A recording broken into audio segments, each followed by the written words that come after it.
Jóvenes, ¿cómo están? Buenos días. Por favor, quisiera que me confirmen que todo esté bien, que se vea y se escuche todo bien.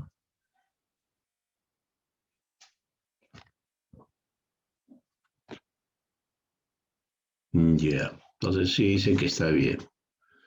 Ok, muchas gracias. Ahora vamos a ampliar esta imagen.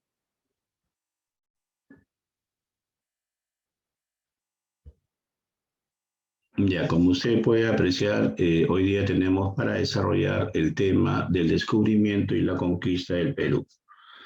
Esto incluye la resistencia andina, ¿no? La resistencia del pueblo de los incas en primer lugar y lógicamente acompañada de su pueblo, ¿no? Ya, ahora bien, tenemos aquí un grupo de antecedentes de la conquista del Perú. Nosotros sabemos que en el siglo XVI los españoles llegaron al Perú en el año de 1530-31. Pero con anterioridad los españoles habían colonizado gran parte de Centroamérica y también avanzaron hacia el norte de América del Sur, al cual llamaron Tierra Firme. Entonces, como usted puede ver, es todo un proceso, ¿no? La historia no se da de la noche a la mañana, de un día para otro, sino que son procesos sociales, políticos, económicos, culturales, ¿no? Que toman su tiempo. Si nos retrocedemos a España, pues en el año de 1469 se produce la unificación de España. Los españoles estaban divididos en varios reinos, los cuales luchaban contra los árabes o musulmanes. En el año de 1469 se casan los reyes católicos, es decir, Isabel de Castilla y Fernando de Aragón. El reino de Castilla y el reino de Aragón eran los más poderosos de la península ibérica, de España. Así que eso significó la unificación de España en un solo reino, en un solo estado, prácticamente. De tanto es así de que para 1492 los españoles habían derrotado a los musulmanes. En 1492 culmina la llamada Reconquista con la rendición de Granada a manos del califa Boabdil. Los califas eran los reyes musulmanes, ¿no es cierto? Entonces, el último califa de Granada, una ciudad al sur de España, se va a rendir. Así que esto permite cierta paz en la península ibérica y atender otros asuntos más allá de la guerra.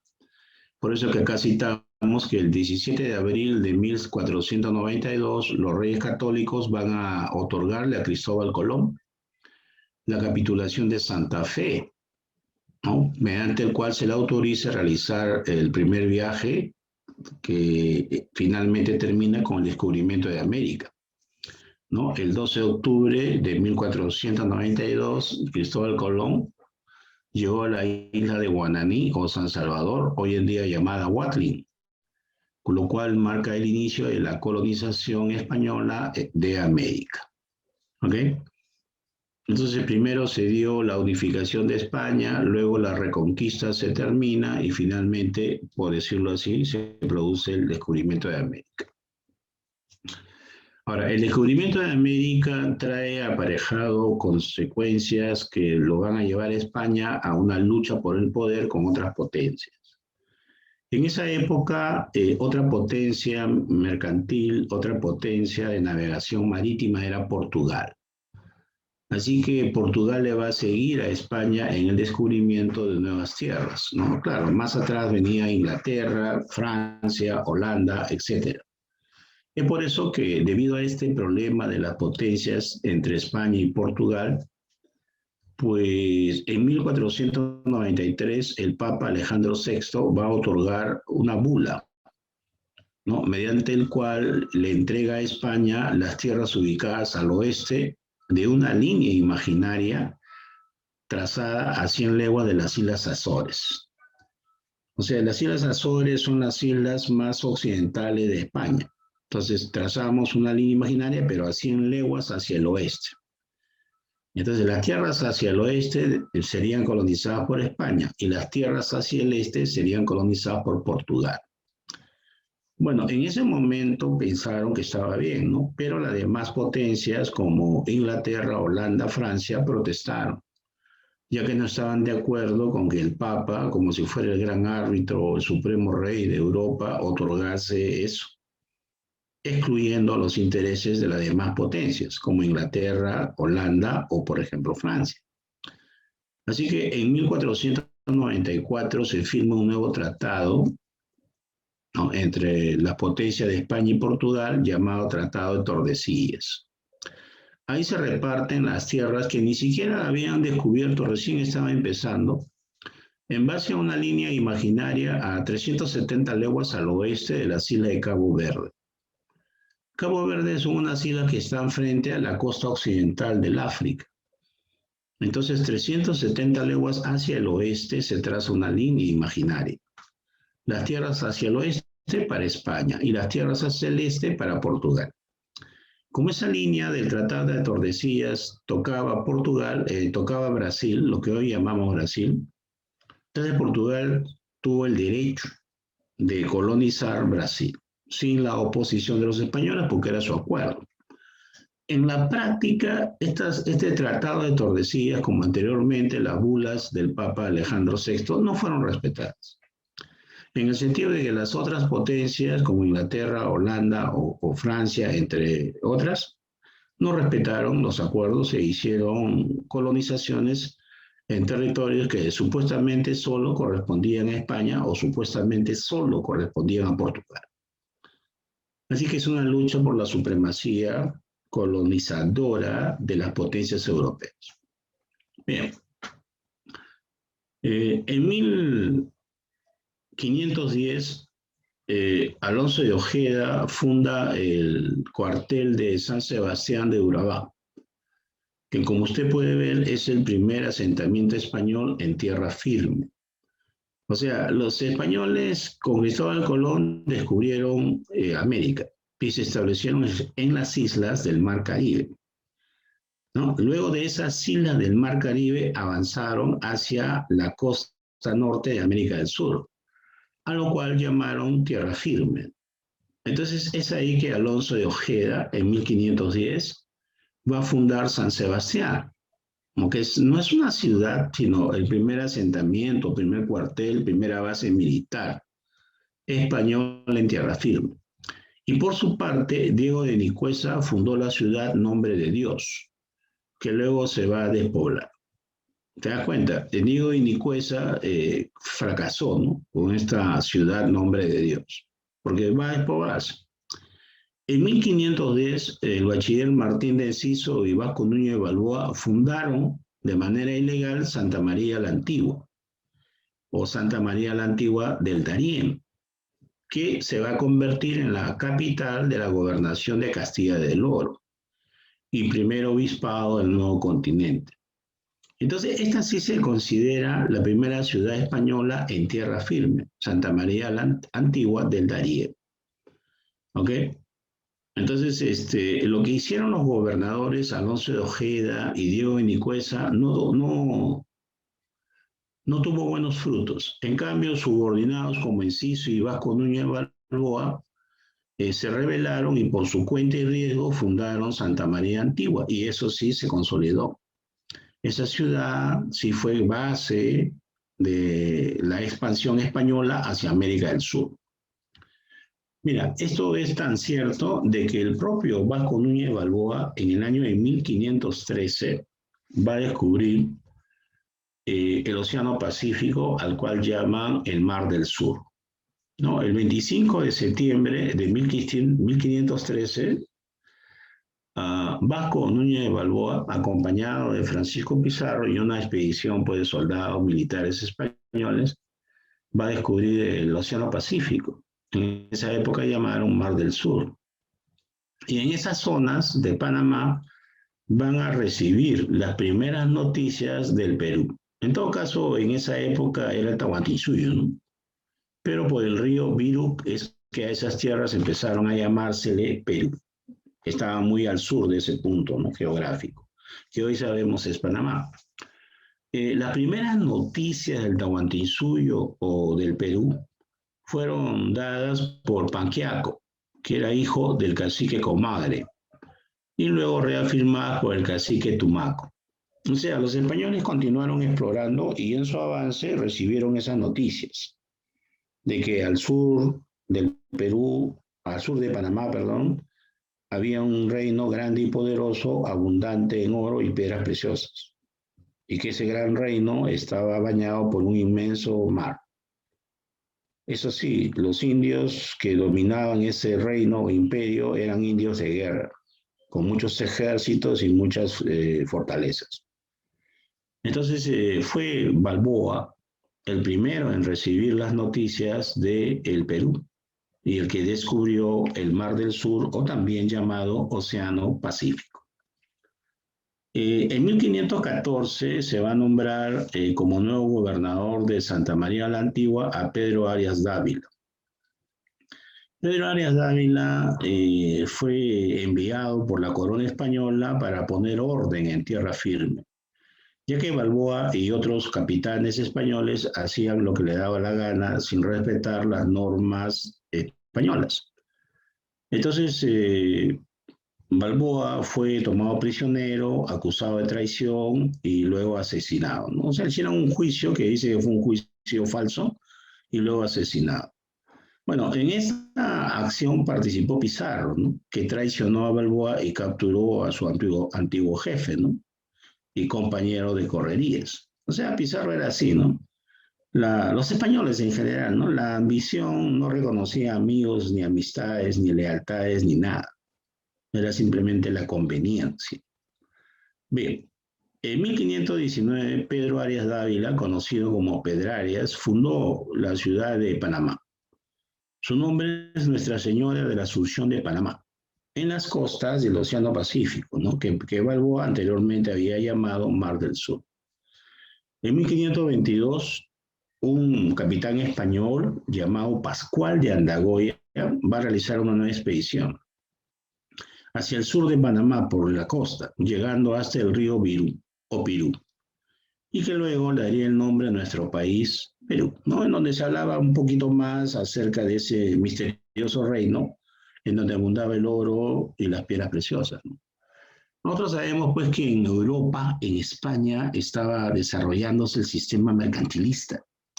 Y el sistema mercantilista dice que la riqueza de una nación es la acumulación de metales preciosos. Es por eso que ellos, cuando escuchaban la palabra oro o plata, pues lógicamente se emocionaban, ¿no? Y creo que hasta ahora el oro mantiene ese prestigio, ¿no? De ser una de los recursos económicos más importantes, ¿no? Bien, luego tenemos algo necesario de aclarar, ¿no?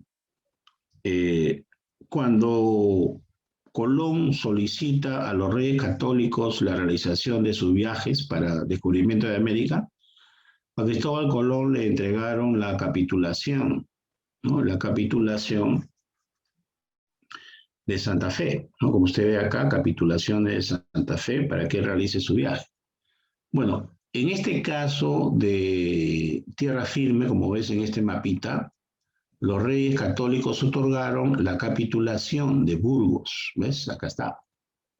Mediante la capitulación de Burgos de 1508, tierra firme fue dividida en dos gobernaciones. Se crearon dos gobernaciones.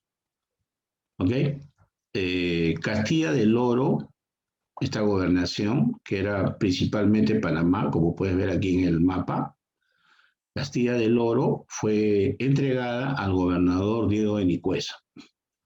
Y Nueva Andalucía, como ves, este pedazo de Colombia y este pedazo de la actual Venezuela, Nueva Andalucía fue entregada al gobernador Alonso de Ojeda. Lamentablemente, ni Alonso de Ojeda, gobernador de Nueva Andalucía, ni tampoco Diego de Nicuesa, gobernador de Nueva Castilla, fueron exitosos. Los dos fracasaron, eran una desgracia como líderes. No los obedecían, escogían malos lugares, sus expediciones o políticas fracasaban. ¿Ok? Entonces aquí, ¿no? El gobierno ibérico, para asegurar las riquezas de América, constituyó las dos gobernaciones. La primera es con un sistema de gobierno colonial. Ya, o sea que de la zona de las islas del Mar Caribe, por ejemplo, Santo Domingo, pasaron a la costa norte de América del Sur, ¿no? A lo cual ellos llamaban tierra firme o a veces también le llamaban Veragua. En el tiempo es que Panamá se convierte en una gran base, una gran ciudad y una gran base militar. De Panamá salieron las expediciones hacia el sur para la conquista del Perú y de demás países que hoy en día forman América del Sur, ¿no? Por parte de distintos capitanes españoles. Y acá nuevamente se aclara sobre los descubrimientos del Océano Pacífico o Mar del Sur. Este es un dato que siempre viene en los exámenes y se trata de esta parte, ¿no? 25 de septiembre de 1503, ¿no? Vasco Núñez de Balboa, ¿no es cierto? Luego acá también se recalca que la primera ciudad española en tierra firme, la parte norte de América del Sur, fue Nuestra Señora Santa María la Antigua, ¿ok? Nuestra Señora Santa María la Antigua. Esa fue la primera ciudad, ¿ya? Eso es muy importante recordar, ¿no? Y luego ya lo de Balboa y su problema, ¿no? Muy bien. ¿Hasta aquí alguna pregunta, jóvenes? ¿Alguna pregunta de parte de ustedes? O no sé si han tomado su cafecito y ya están despiertos, porque de repente algunos siguen durmiendo, ¿no?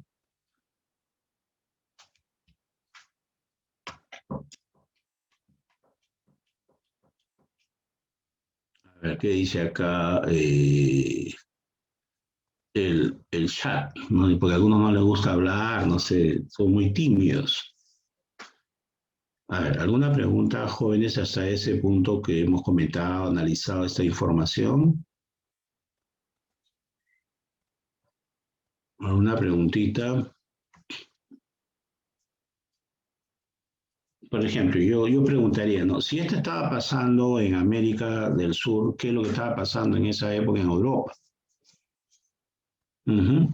Por ejemplo, si yo tomo el año de 1522, cuando Pascual de Andagoya realiza su expedición y llega hasta el río Virú, que luego le da el nombre a nuestro país, ¿no? En 1522 y durante todo el siglo XVI se estaba desarrollando el Renacimiento en Europa, particularmente en Italia.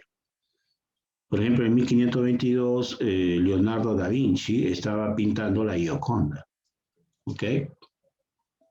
Miguel Ángel estaba esculpiendo la Piedad o el David.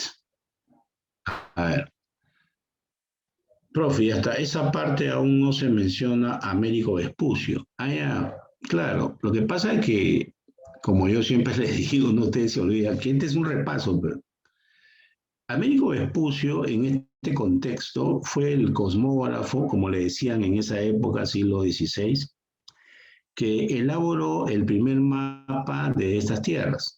Como él y los viajeros le daban información, entonces fue el que se dio cuenta que no se trataba de unas tierras o unas islas cercanas o en el Asia, la India, China, ¿no? Catay, Chipango, sino que se trataba de un nuevo continente, ¿no? Américo Vespucio fue el primer cosmógrafo en señalar que estas tierras descubiertas por Colón y que los capitanes españoles continuaban explorando y descubriendo era un nuevo continente.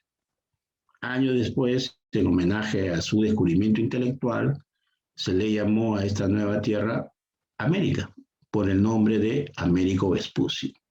¿Ok?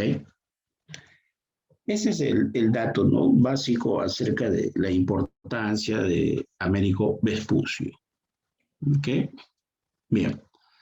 Ahora, es importante así que pregunten pues algo, ¿no? Porque si no, pues se hace muy soso, ¿no? Ahora bien, sigamos por acá. Mira, eh, ahora tenemos acá una diapositiva en relación a los socios de la conquista o de la invasión.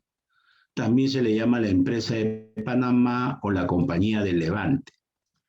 O sea, desde el punto de vista geográfico de Panamá, el sol se levanta por el suroriente, que viene a ser por el Perú. Levante le llaman los europeos a la área geográfica por donde el sol se levanta a las 5:30 de la mañana. ¿Ok?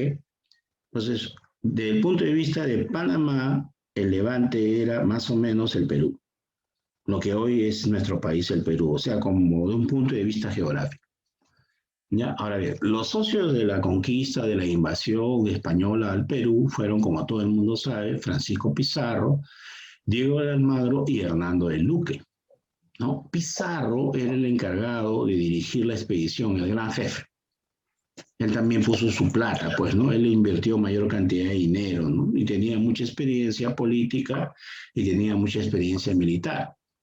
Ya. Diego de Almagro era el encargado de reclutar a los soldados y de la logística o aprovisionamiento de los soldados y de los barcos que iban a llevar.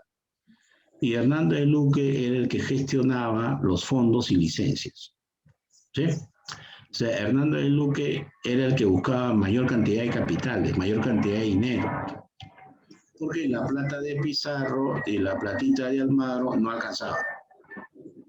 Así que Hernando de Luque, que era sacerdote, Hernando de Luque, que era un cura, en realidad representaba a una familia de financistas que era la familia Espinosa. Entonces, es importante señalar que la empresa de Levante o de la conquista del Perú fue un negocio o empresa privada.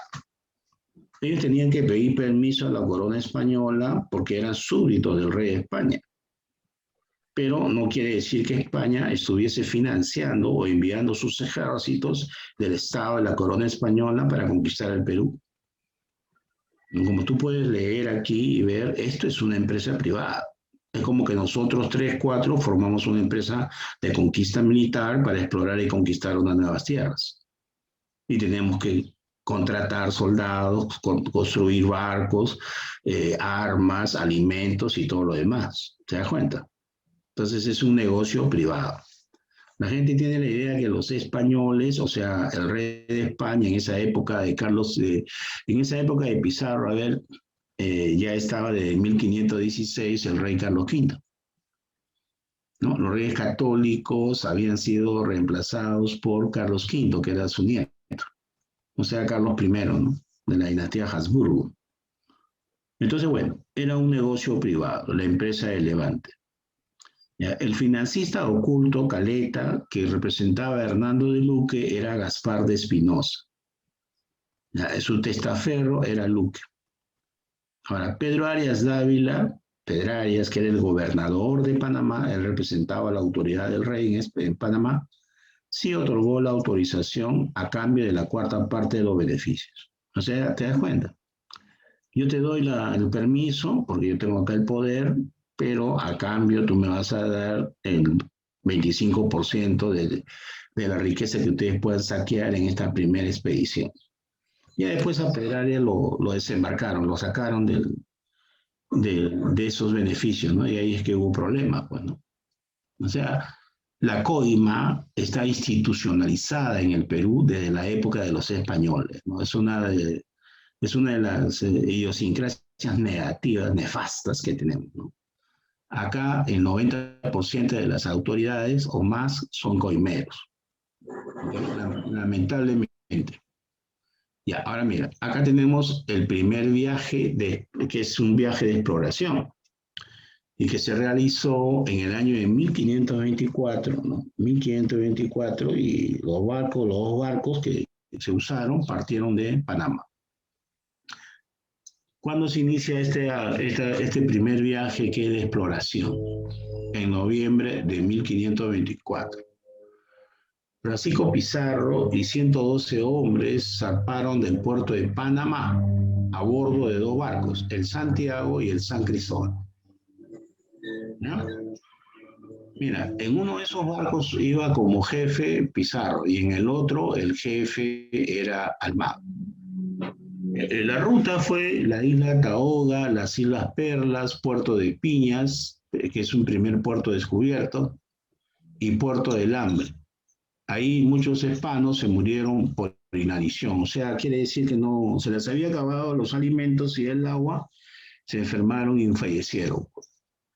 Ya, luego el puerto de la Candelaria, el fortín del Cacique de las Piedras. Ya, ahí Almagro lo llamó Puerto Quemado. En ese puerto del fortín del Cacique de las Piedras, Almagro perdió un ojo. Lo incendiaron al fortín y lo rebautizaron como Puerto Quemado. Y ahora hagamos una aclaración. Realmente en esos lugares, salvo en Panamá, no había ningún puerto. Simplemente es el nombre que los españoles le dieron para ir marcándolo en el mapa que estaban elaborando. No es que hubiera un puerto ahí con muelles e instalaciones, nada que ver. Ya mira, en el primer barco, Santiago, estaba Pizarro. Entonces Pizarro llegó a este lugar llamado Fortín del Cacique de las Piedras. ¿No es cierto? ¿Por qué le llamaron así Fortín del Cacique de las Piedras? Porque era una aldea, pero donde había una pequeñita fortaleza de piedra. Entonces, cuando Pizarro ingresó a esa aldea, los indios lo recibieron a flechazos. Hubo una pequeña batalla que Pizarro no quiso mayormente afrontar, porque estaban con hambre, con sed, enfermos, debilitados. Muchos hombres incluso habían muerto anteriormente. Entonces lo que hizo fue marcar en el mapa, regresar a la costa, subir a su bote, regresar a su barco y regresar a Panamá. Lamentablemente a ese mismo lugar arriba Diego de Almagro. Diego de Almagro se cruzó en alta mar con el barco de Pizarro. Entonces él continúa navegando pegadito a la costa y llega al mismo lugar, al fortín del Cacique de las Piedras. En este caso, los indios con mayor experiencia de combate contra los españoles los derrotaron. Pero en esa refriega o batallita, Almagro recibe un flechazo en el ojo. Pierde uno de sus ojos, por eso se le llamó también Almagro el Tuerto. Entonces, ahí, presa de la ira y del dolor, ordena que se bajen los cañoncitos que tenían en el barco. Procedieron a la costa, fueron a sus botes, lleno de cólera, ordenó bajar los cañones. Bajaron su cañoncito a la costa, nuevamente atacaron la famosa aldea y con el cañón la hicieron pedazos y arrasaron con todos. Entonces Almagro se vengó así, ¿no? El haber perdido su ojo de un flechazo. Y lo que sí, creía que su amigo, en ese momento eran muy amigos, Francisco Pizarro, había muerto. Así que se reembarcó y regresó a Panamá pensando que Pizarro y sus hombres habían muerto. Cuando llega a la playa de Chochama en Panamá, se encuentra con Pizarro. Estaba muy feliz y contento de que su amigo Pizarro estaba vivo. Se abrazaron, se besaron, se felicitaron de que estaban vivitos y coleados. Nada hacía presagiar el tremendo odio que después se tendría y la tremenda guerra que organizaron en el Perú por las ambiciones de poder. ¿Ok? En este primer viaje, los españoles llegaron hasta la desembocadura del río San Juan. Mira, acá está marcando. San Juan en Colombia, actualmente costa del Pacífico en Colombia. Le digo así porque Colombia tiene una costa en el Atlántico, en el Mar Caribe también, ¿no? Bien.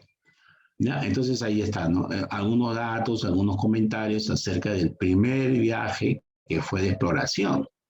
No encontraron el Tahuantinsuyo, no encontraron el Perú, ¿ok? Es de exploración nada más. Ahí está, mapa.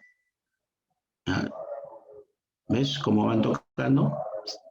Puerto de Piñas, Puerto del Hambre, Pueblo Quemado, Fortín del Cacique de las Piedras, y después regresaron a Panamá. Ahí están las Islas Perlas, llamadas así porque los indios en esta isla y estas islitas, abajo en el fondo del mar, no es muy fondo, no es muy hondo esa zona, 20, 30 metros, sacaban perlas, ¿no? Perlas. ¿Ok? Bien. Sigamos entonces con otro punto por aquí. Ya. Este es el segundo viaje, que es el viaje de descubrimiento. Ya. Este es de 1526-1527. ¿No? Partieron de la playa de Chochama al sur de Panamá. Ya. En este segundo viaje se va a descubrir, ¿no es cierto?, el Tahuantinsuyo. Se va a descubrir lo que hoy llamamos el Perú. algunos de los puntos más importantes, ¿no?, de este segundo viaje de descubrimiento de Pizarro y sus hombres.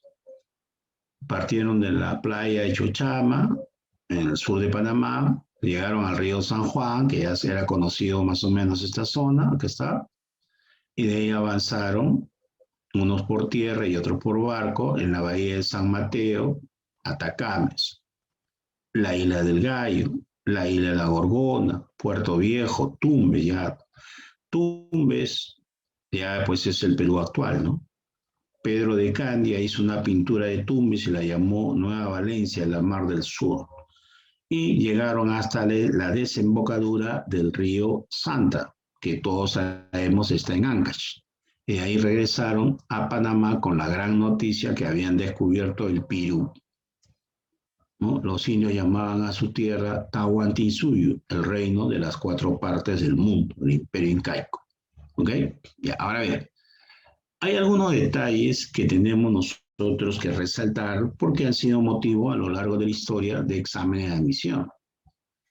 Y en este caso tenemos que resaltar el incidente de la Isla del Gallo. Acá está un retrato sobre el incidente de la Isla del Gallo.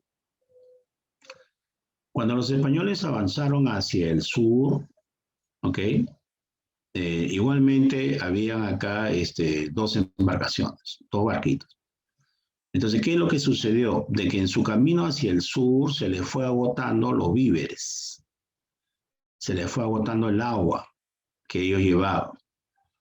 Y además también, como siempre hacían desembarcos en la costa del sur de Colombia, del norte del actual Ecuador, pues a veces tenían enfrentamientos con los indios y algunos salían heridos, se enfermaban y morían.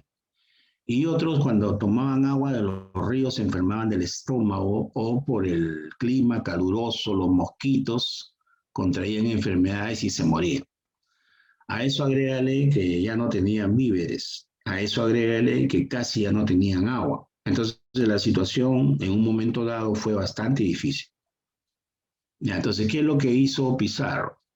Pizarro le dijo a Almagro y a Tafur que regresen a Panamá para traer mayores víveres y un refuerzo de soldados, mientras que ellos se quedaban esperando en la isla del Gallo. Ya para ese momento un buen grupo de españoles estaba decepcionado porque por ningún lado encontraban lo que Pizarro había prometido, un gran reino con riquezas que ellos pudieran saquear. Estos españoles que acompañaban a Pizarro, el 90% eran mercenarios. Y esos mercenarios, así como lo ves en las películas, en esa época también tenían y tienen una mente asesina, delincuencial, de robo, saqueo, de enriquecerse, matando a las personas y saqueando las ciudades. Así que no vas a pensar que estos españoles eran gente buena, ¿no? Eran una gente, muy buenos soldados, muy buenos guerreros, pero una gente muy, pero muy mal. Así que muchos de estos mercenarios de la empresa privada de Pizarro y Almagro querían regresar a Panamá porque decían, este está loco, no hay ningún reino de riqueza, los indios nos han engañado. Lo que le dijeron eso es mentira. Bueno, pero Pizarro y los que le apoyaban, pues presionaban para seguir adelante, ¿no? Bueno, Pizarro se quedó con un grupo de hombres en la isla del Gallo y continuaron y Almagro con el capitán, el famoso piloto de la Mar del Sur, fue enviado hacia Panamá para traer víveres, agua y para traer un refuerzo de soldados. Y cuando llega a Panamá, se da con la sorpresa de que el gobernador de Panamá ya no era Pedro de los Ríos. Ya no era Pedro Arias Dávila, Pedrarias, sino era un nuevo gobernador llamado Pedro de los Ríos. Y ese Pedro de los Ríos, que era el nuevo gobernador, recibió de Almagro una serie de regalos, ¿no? Le trataron pues de adular para que así él continúe dando el permiso. O sea, esa es diplomacia, ¿no? Dice la tradición que en uno de los ovillos de lana que Almagro le regaló a la esposa de Pedro Arias, Pedro de los Ríos, encontró una copla que decía: pues señor gobernador, mírenlo bien por entero, que allá va el recogedor y aquí queda el carnicero. ¿Qué quiere decir eso? Lo que te estaba comentando, que había una buena cantidad de soldados españoles que ya no querían continuar el viaje, sino querían regresar a Panamá. Ya estaban decepcionados. Entonces, al enterarse de esa copla, el gobernador Pedro de los Ríos ordenó que Almagro quede retenido en Panamá, o sea, como prisionero. Y que además se envíe al capitán Tafur con un barco grande y una expedición para recoger a Pizarro y sus hombres que estaban en la isla del Gallo. Es lo que vemos acá en esta pintura, en este cuadro, ¿no? Ya, acá está Pizarro y acá está el capitán Tafur que llega con su gente para regresarlos a Panamá. Entonces, cuando el capitán Tafur, Juan Tafur y Pizarro se encontraron en la isla del Gallo,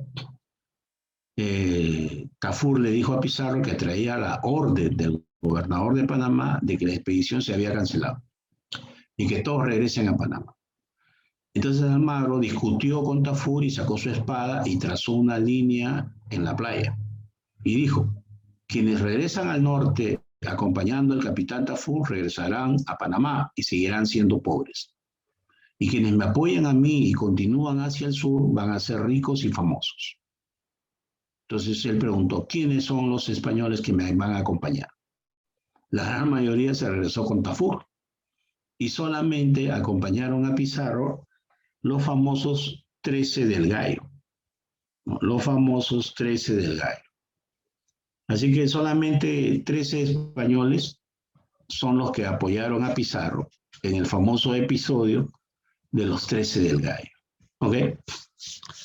Bueno, antes de que el capitán Tafur se regrese con el resto de los españoles, Pizarro le pidió al capitán Tafur que lo traslade a la isla de la Gorgona, porque en la isla del Gallo ya no había recursos, todo se lo habían comido los españoles. O sea, todas las aves, los animalitos que se podían comer ya lo habían cazado y se lo habían comido. Las frutas y todo no había ahí.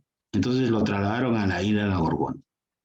Pasaron 2 meses y medio más o menos, ¿eh? Para que el gobernador Pedro de los Ríos le dé permiso a Almagro y para que regrese a el sur, en este caso a la isla de la Gorgona, y recoja a Pizarro. ¿Ya? Por supuesto que lo coimearon, ¿no? Por supuesto que le dieron un montón de plata, alguna moneda de oro para que él autorice finalmente, le dé permiso a Almagro. Entonces cuando Almagro sale de Panamá para rumbo al sur, hacia la isla de la Gorgona, tenía las coordenadas que le dio el capitán Tafur. Él lo hizo con intención de que ya habían perdido, pues solamente iba a cumplir con su amigo de traerlo, ¿no? Porque seguramente que tenían problemas de alimentación, problemas de sed, ¿no? Entonces, en la isla de la Gorgona lo encuentra a Pizarro y Pizarro lo convence a Almagro y los españoles que estaban con él de continuar explorando hacia el sur. O sea, recontra ambicioso, recontra terco, recontra decidido Francisco Pizarro. Bueno, es ahí que al continuar navegando hacia el sur, descubren el Tahuantinsuyo. ¿Ok? Descubrieron el imperio de los incas.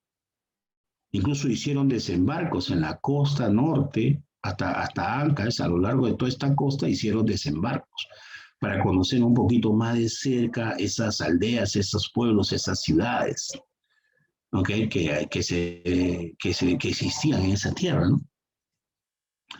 Bueno, cuando en este segundo viaje, ya estaban en 1527, cuando por primera vez llegan al Perú en plan de exploración, de descubrimiento, todavía el Inca era Huayna Cápac. Huayna Cápac era el Inca, todavía. Aún no era Inca Atahualpa, aún no se había producido, aún no se había iniciado la guerra civil entre Huáscar y Atahualpa. ¿Ok? Ya, entonces ahora sí, ¿no? Con una serie de pruebas, como por ejemplo los indios Martinillo, Fernandillo, Filipillo y Francisquillo, así como un montón de objetos de oro, plata, piedras preciosas, objetos de orfebrería, de metalurgia y todo lo demás, regresaron a Panamá. En Panamá, las cantinas se llenaban para escuchar los relatos de Pizarro y sus hombres sobre esta nueva tierra que pensaban conquistar. Es ahí de que Pedro de los Ríos le dice, bueno, yo te doy permiso para que continúes la expedición, pero a cambio, tú tienes que hacerme socio de la conquista. Tú tienes que hacerme participar de las ganancias. Pizarro dijo, no, ya estamos completos, acá no va a entrar nadie más. Entonces no te doy permiso. El gobernador Pedro de los Ríos no quiso darle permiso a Pizarro y sus hombres. Entonces, ¿qué hizo Pizarro? Viajó a España para entrevistarse con el gobierno, la corona, el rey Carlos I o Carlos V, el cual el gobierno le otorgó la famosa capitulación de Toledo. ¿Ves? Esta capitulación de Toledo es la que autorizó la conquista, la invasión al Tahuantinsuyo. Autorizó la conquista, la invasión al Perú. Ya, la fecha es 26 de julio de 1529. ¿La firmó el rey Carlos I o Carlos V? No. Hubo una entrevista entre Pizarro y Carlos I, pero el rey estaba muy apurado porque tenía que partir hacia Italia, Francia, porque estaba terminando las guerras de Italia contra el reino francés, algo mucho más importante en ese momento. Así que le encargó al Consejo de Indias y a su esposa que se encargue de los detalles de la capitulación de Toledo, ¿no? Entonces, por eso que usted ve que acá dice que la capitulación de Toledo fue firmada por la reina Isabel de Portugal, ya que era la esposa del rey Carlos I o Carlos V. ¿Ya? Esta autoriza el tercer viaje de Pizarro, ¿no?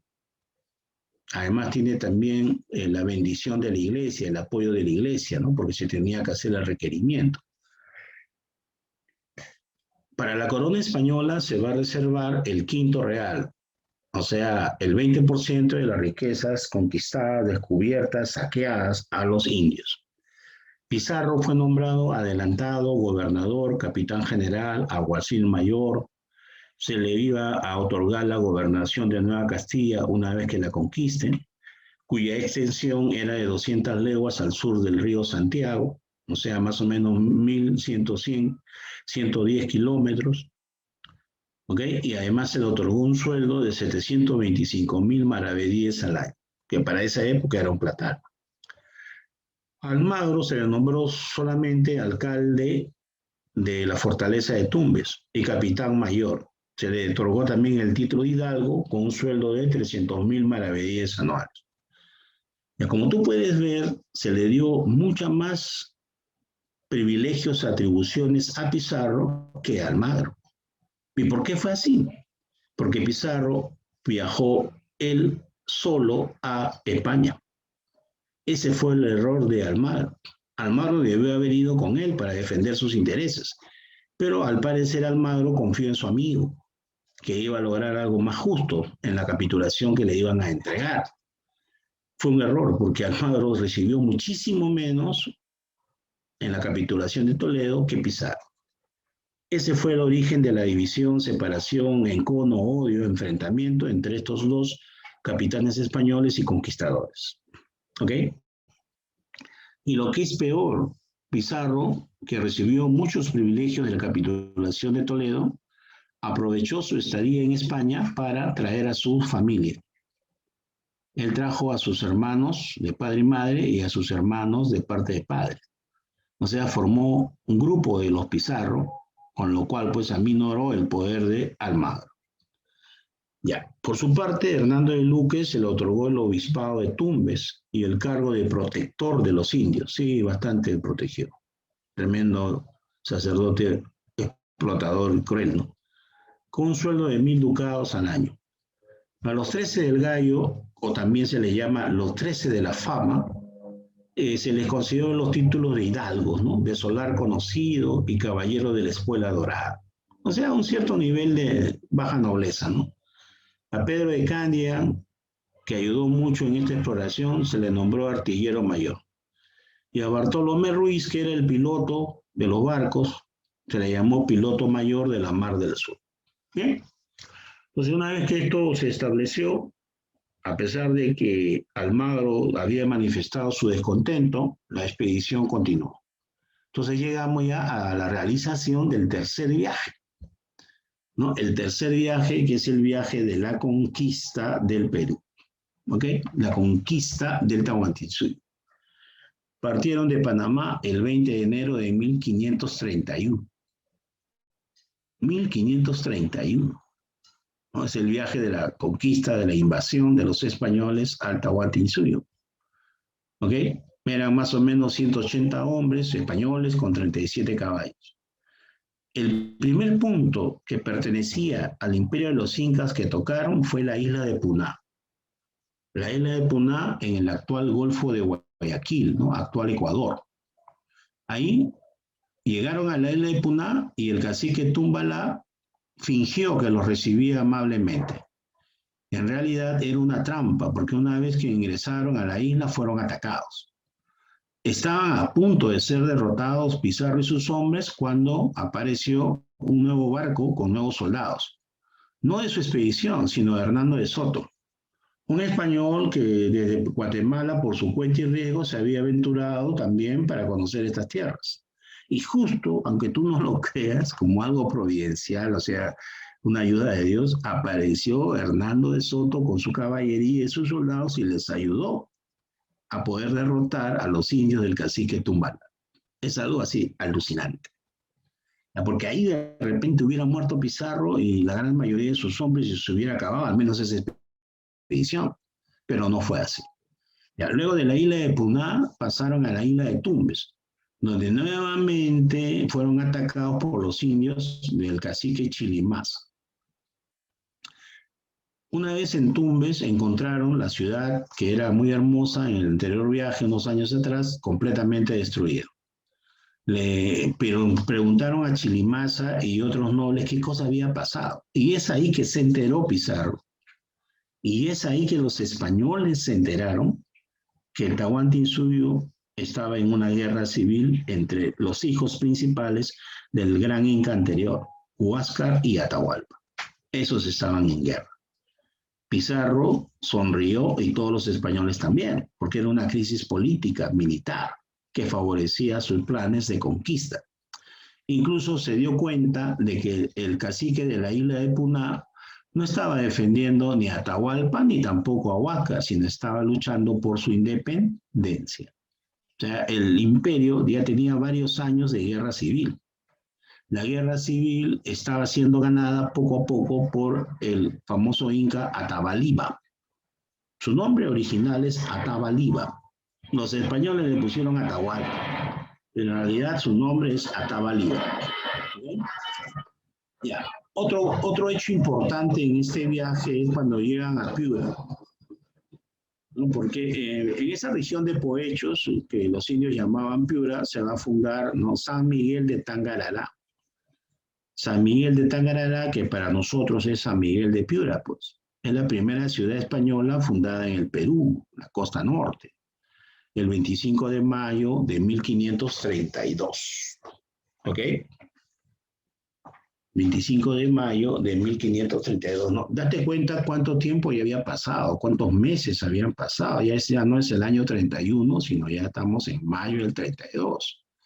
O sea que en todos estos meses, un año más o menos, aquí en el norte, Pizarro había desarrollado una serie de batallas, una serie de alianzas y tenía un mayor conocimiento de lo que estaba pasando en el Perú. En Cajamarca, el Inca Atahualpa lo veía a Pizarro y sus hombres como unos invasores. Bueno, no le daba mucha importancia porque estaba concentrado en derrotar a Huáscar. Y Huáscar en el Cusco, al enterarse de los españoles, pensaban que eran los enviados de Huiracocha, que eran enviados por el dios Huiracocha para ayudarle a derrotar a Atabaliba, a Atahualpa. Ahora, Pizarro les engañaba a los indios, les decía que había venido del cielo para ayudarles a destruir la tiranía de los incas. O sea, él primero se averiguaba lo más que podía del nuevo pueblo al cual iba a llegar, del nuevo reino. Y le decía a su nobleza, a su rey, a su curaca, las cosas que ellos querían oír. He venido a ayudarte para liberarte de la tiranía del Cusco. o he venido aquí a esta tierra para ayudar a liberarte de la tiranía de Atahualpa. ¿Te das cuenta? O sea, él jugaba, manipulaba con los intereses de los caciques, de las regiones, de los reinos. Ya. Evidentemente, si hablamos pues, de la conquista del Perú, el tercer viaje, no se puede obviar para nada los sucesos de Cajamarca, ¿no? Los sucesos de Cajamarca. Un gran error estratégico que cometió Atahualpa, que era el que estaba ganando la guerra civil, fue permitirle a los españoles cruzar la cordillera sin atacarlos. Si al Atahualpa los hubiera atacado en la cordillera, subiendo los cerros, no hubieran podido utilizar adecuadamente su caballería. Entonces ahí los podían haber derrotado con facilidad. Pero debido a los malos informes que recibió Atahualpa y a su desdén por los españoles, o sea, estaba muy confiado porque eran muy pocos, cometió ese error, pues, ¿no? Él permitió que los españoles lleguen a Cajamarca y aceptó una entrevista con ellos. Es importante señalar que ya para esa época Pizarro tenía cientos de miles y miles de aliados. Muchos reinos de la costa norte del Perú se habían aliado a Pizarro para luchar contra Atahualpa o para luchar contra Huáscar. Claro que a los enviados de Huáscar les engañaban, ¿no? Les decía que había venido a su favor, a pelear a su favor. Y el tonto de Huáscar se lo creía, ¿no? Aunque no todos los indios eran tan ingenuos, ¿no? Bueno, Pizarro llegó a Cajamarca el 15 de noviembre de 1532 y solicitó una entrevista con el Inca para el 16 de noviembre. ¿Ya? Para esta entrevista de Cajamarca, Pizarro envió primero a Hernando de Soto, el cual no fue recibido. Y luego envió a su hermano Hernando Pizarro, el cual se puso muy agresivo y malcriado en la puerta del palacio y finalmente fue recibido. Hablaron con Atahualpa, aunque Atahualpa puso una, como podemos decir, una cortina para que no lo miren directamente, y la entrevista fue aceptada para el mediodía del 16 de noviembre. En realidad, pues, Pizarro había preparado una trampa para capturar al Inca, ¿no?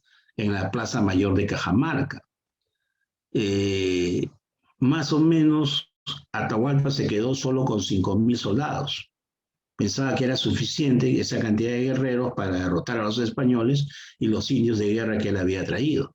Y envió un día anterior, la noche del 15, el grueso de su ejército hacia el sur, lo cual fue un error, porque el 16 de noviembre fue capturado, ¿no? O sea, las armas de fuego, las armas de hierro, la táctica y estrategia de los españoles, los cañones de Pedro de Candia, fueron muy superiores al pequeño número de soldados que Atahualpa tenía. Y finalmente Atahualpa, o Atabaliba, nombre verdadero, fue capturado. Llevado a la casa de la Sierpe, los españoles le preguntaban, ¿no? Ahí estaba Felipillo, Martinillo, Francisquillo, para traducir. Entonces él dijo en quechua, ¿no? Usos son de la guerra vencer o ser vencidos. Y no pronunció una palabra más. Por más que le interrogaban y traducían los indios que habían viajado con Pizarro a España luego del segundo viaje, pues él no contestó más, ¿no? Ya, un hecho también importante en esta entrevista de Cajamarca, en esta captura del Inca en Cajamarca, es el famoso requerimiento. Ya, es la escena, el acontecimiento del requerimiento. Ya, el requerimiento era una fórmula religiosa y política que el representante de la corona española y representante del Papa realizaba a los reyes de un nuevo reino que iban a conquistar. En este caso, el encargado fue el padre dominico de la orden dominica, Vicente de Valverde. Ya, Vicente de Valverde le hizo el requerimiento al Inca Atahualpa, que evidentemente el Inca Atahualpa rechazó. Más o menos el requerimiento decía así: en nombre de Dios, el Padre, en nombre del Hijo y en nombre del Espíritu Santo, te pido, rey de esta nueva tierra, aceptes la verdad en Cristo. En nombre del rey de España, Carlos I, y emperador de Alemania, Carlos V, te ruego que aceptes la sumisión a la corona española, a los reinos de Castilla, a los reinos de León, a los reinos de Granada, y así, ¿no? Por el estilo. Una mezcla de religión con política. Entonces, cuando Martinillo le tradujo todas esas palabras extrañas para el Inca Atahualpa, Atahualpa escuchaba la traducción, trataba de comprender y lo quedaba mirando a Valverde. Y le dijo en quechua, que Martinillo tradujo, ¿no? ¿De dónde sacas esos nombres? Entonces el padre Valverde señala a su libro la Biblia.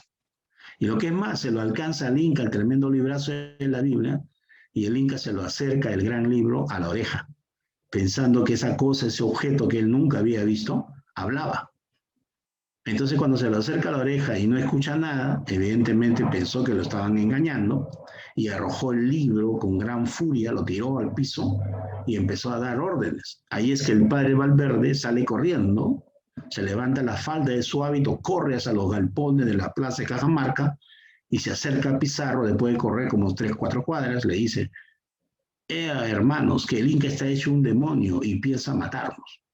Entonces Pizarro, que ya tenía todo preparado, en una alabarda había puesto una camisa blanca amarrada en la punta, sale, corre al medio de la plaza y hace una señal a los cerros que estaban cerca. Ahí en los cerros estaban los cañones con los españoles encabezados por Pedro de Cañe, que empiezan a cañonear toda la plaza. Ya te imaginas. Cayeron un montón de cañonazos a la plaza que estaba repleta de gente que había venido a ver al Inca y a ver a los españoles, porque eran una novedad, eran una rareza, ¿no? Entonces, al caer, pues las balas de cañón destrozaban 10, 15 personas de un solo tiro, ¿no? Eso causó pánico, pavor, es una arma espantosa que nunca nadie había visto. Entonces eso generó de que la gente corra como loco por un lado, por otro lado, y que en su desesperación los muros de alrededor de la plaza sean derribados y la gente salía corriendo por ahí. Es como que si te diga, ¿no? Que el presidente Sagasti va a entrevistarse con los extraterrestres en la Plaza Mayor de Armas. Acá, en la Plaza Mayor. ¿Ok? Que los pleiadianos han llegado esta vez al Perú y que también necesitan un contacto con la ancestral tierra del Perú y quieren hablar con su líder Sagasti. Y esto va a ser publicado, va a salir por televisión y todo, pero van a haber miles y miles de personas que van a ir a la plaza. Quieren ver de cerca a estos pleiadianos, ¿no? Que aparezcan ahí con un platillo volador, etcétera, etcétera, etcétera. Y aponte que se aparecen y de pronto activan un arma plasmática que avanza en el aire y todo lo que toca lo convierte en ceniza. Una trampa de los extraterrestres para acabar con cientos de miles, ¿no? Con 10 cuadras a la redonda, ¿no? Imagínate lo que provocaría eso, ¿no? Yo lo pongo así, ¿no? Como un equivalente, ¿no? La gente saldría despavorida, pues, ¿no? Como alma que lleva el diablo, ¿no? Como decía mi abuela. Bien, entonces así fue capturado el Inca Atahualpa, pues, ¿no? Lamentablemente. A partir de ahí se va dando la famosa conquista del Perú, ¿no?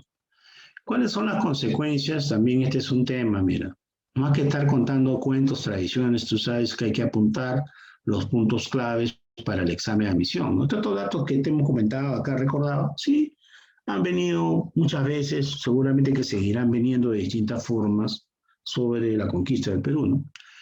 Otra es aquí, mira, consecuencia de la conquista española en América y consecuencias para Europa. Por ejemplo, indígenas y españoles se mezclaron apareciendo la población mestiza. Tú y yo, la gran mayoría de peruanos, somos mestizos. Una mezcla del indio con el blanco, a lo cual luego se suman los negros y los de raza amarilla, entre otros. Somos mestizos. Los indígenas de América, incluido el Perú, el Tahuantinsuyo, conocieron el caballo, ¿no es cierto? El hierro, ¿no? Los españoles aportaron el papel, la pólvora, el hierro, la rueda, etc. También a nivel de la agricultura, mira, se conoció el trigo, la cebada, el arroz, las legumbres. Nuevos tipos de animales como cabras, vacas, cerdos, ovejas y algunas aves.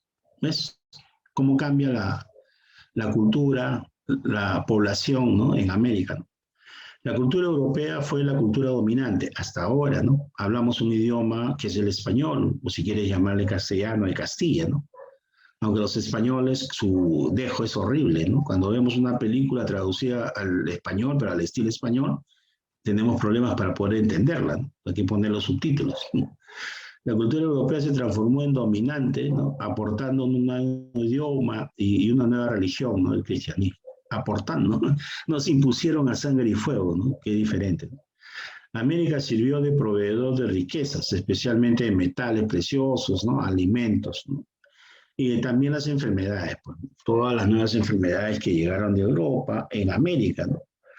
Se dice que el Inca Huayna Cápac murió de viruelas, igualmente el heredero Ninan Cuyochi, y que junto con él miles y miles de indios murieron de gripe y viruelas en la costa norte del Perú, hasta que el organismo fue generando sus antígenos y se estabilizó, ¿no? Hoy día te da la gripe y bueno, a algunos le da un poco de fiebre, un poco de malestar y a los 3 días ya están como nuevos. Pero en esa época los mataban, ¿no? Porque era un... La gripe es un virus diferente, ¿no? Para el organismo.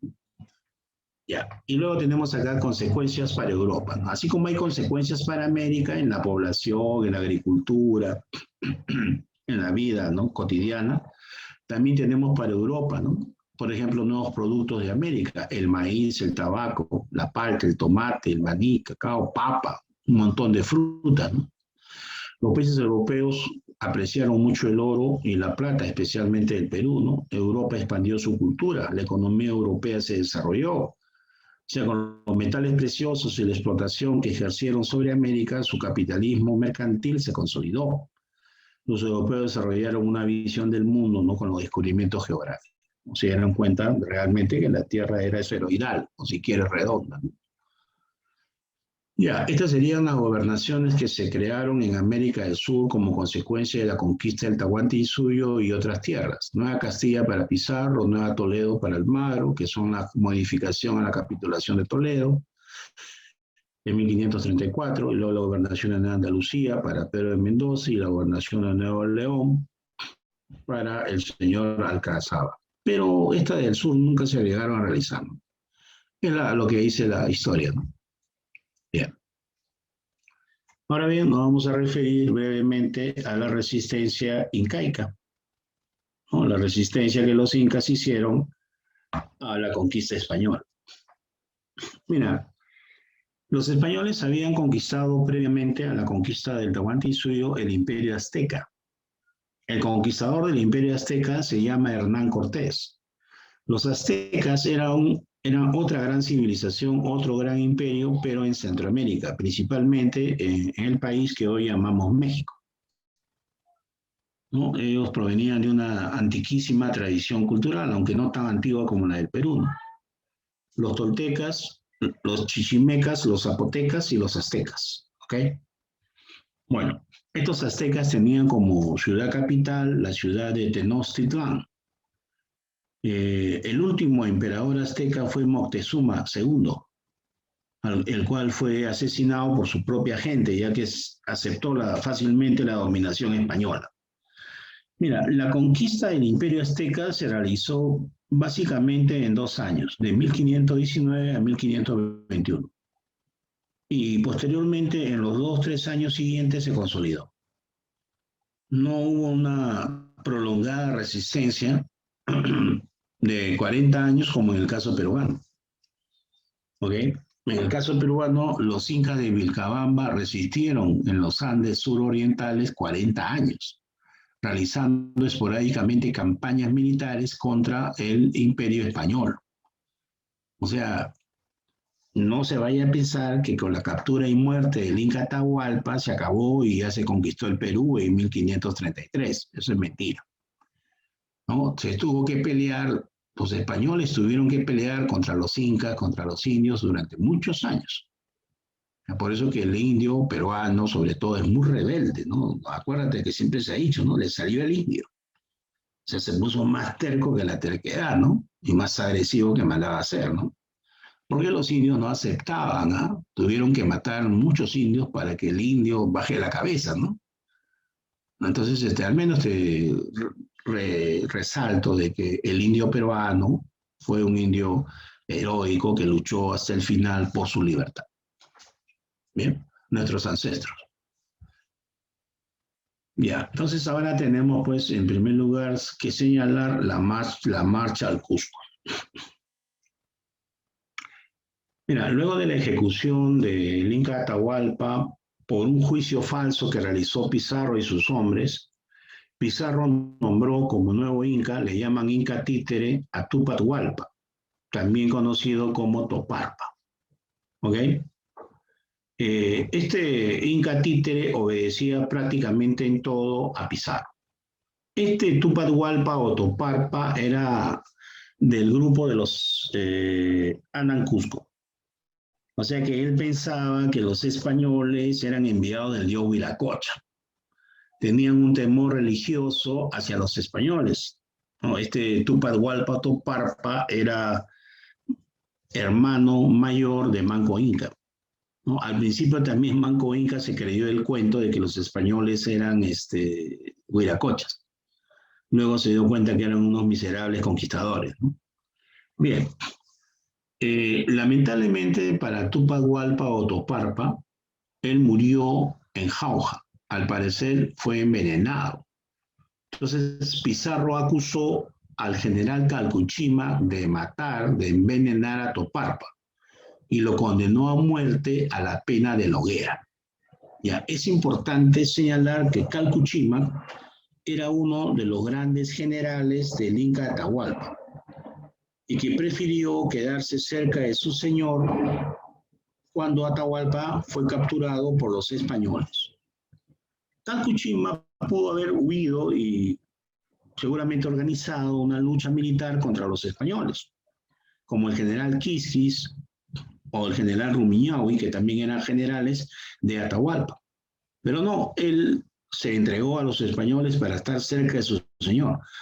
En realidad era una táctica porque era como una especie de puente, como una especie de intermediario para coordinar las acciones entre Atahualpa y sus generales libres del dominio español. Bueno, el asunto es que Calcuchima fue acusado de haber envenenado a Toparpa. Y como consecuencia de esta acusación le hicieron juicio, supuestamente lo encontraron culpable y lo quemaron en la hoguera.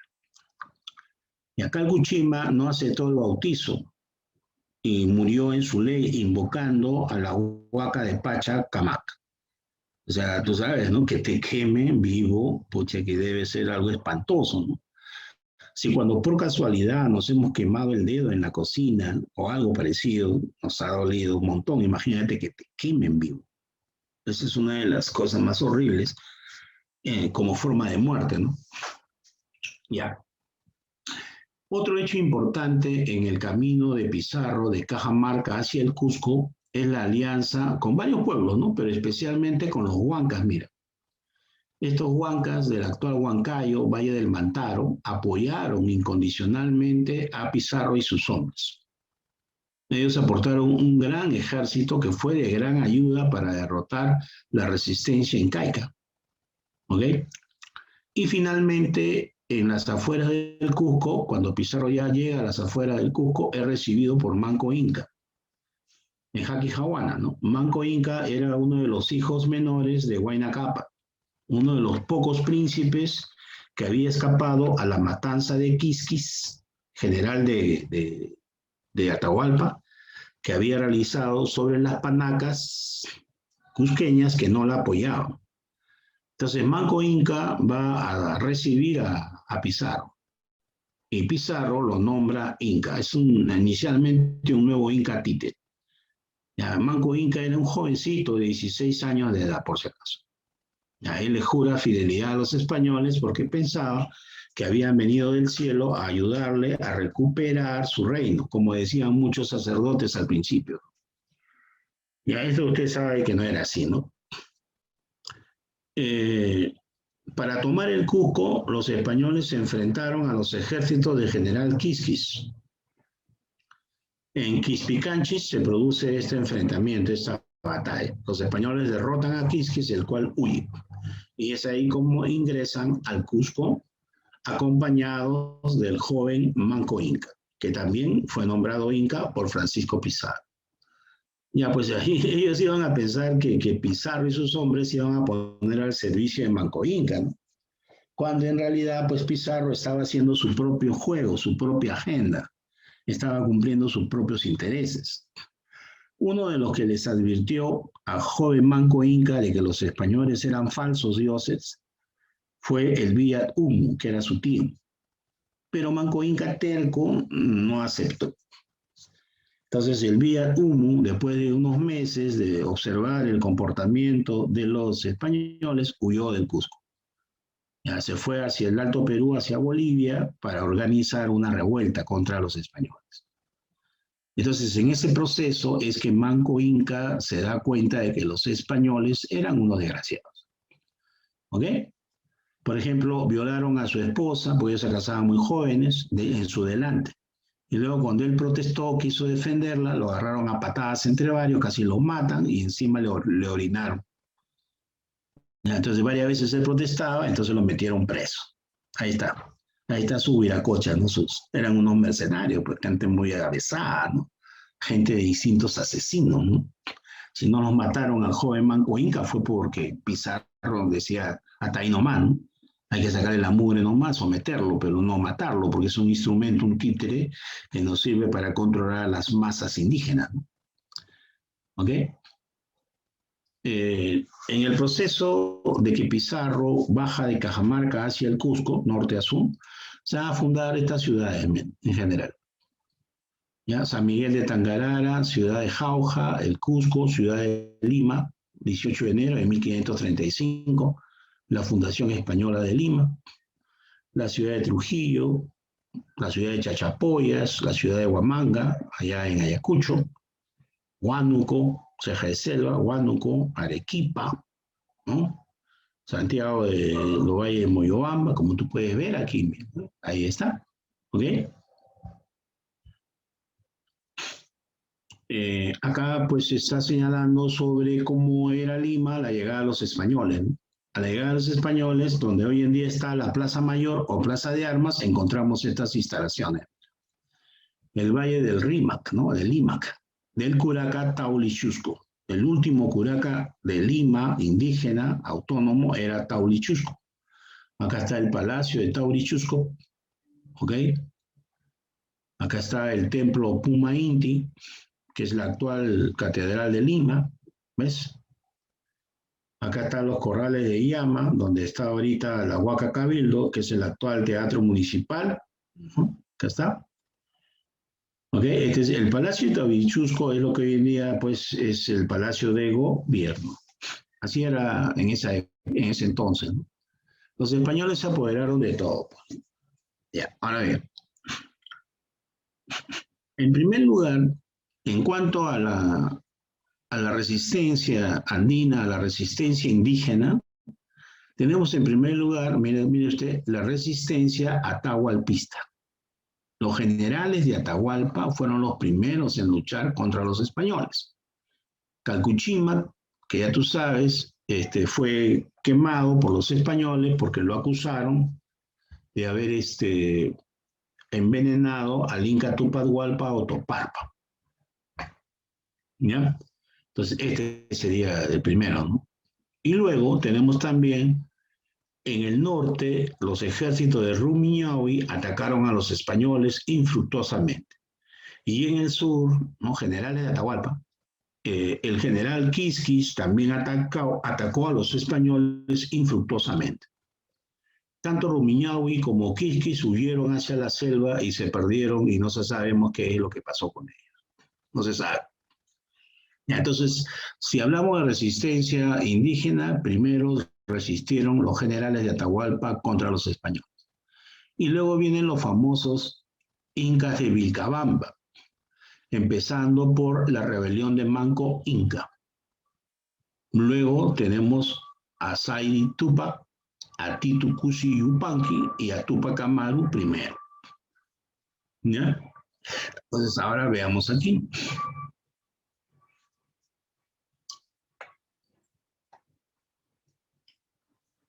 la resistencia de Vilcabamba, iniciada por Manco Inca entre 1536 y 1545.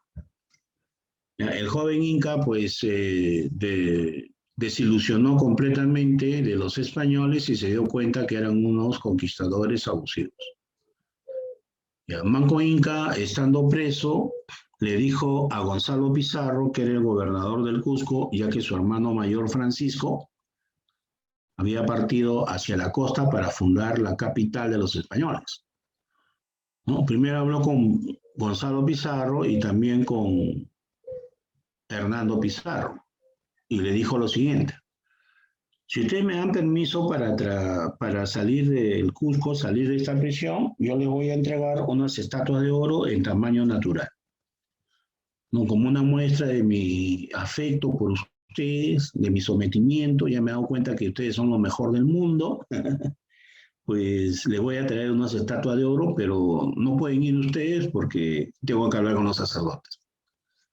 Entonces, Hernando Pizarro y Gonzalo Pizarro tontamente le dieron permiso, ¿ya? Entonces, cuando salió libre Manco Inca y se fue del Cusco, lo que hizo fue, con el Viat Humu, o sumo sacerdote, organizar un ataque no solamente contra el Cusco, sino también contra Lima, ¿ya? En la Semana Santa de 1536, Manco Inca atacó el Cusco y su general Kisu Yupanqui atacó Lima. O sea, él había organizado una campaña simultánea para acabar con los dos centros de poder más importantes de los españoles en el Perú: el ataque contra el Cusco y el ataque contra Lima. ¿Ok? Entonces, Manco Inca sitió el Cusco, tomó la fortaleza Sacsayhuamán y atacó el Cusco. Poco a poco fue tomando barrio por barrio el Cusco. En un momento en que los españoles estaban a punto de ser derrotados y ya se había matado una buena cantidad de sus indios auxiliares, de su ejército indígena, es que llegó, procedente de la fracasada conquista de Chile, Diego de Almagro.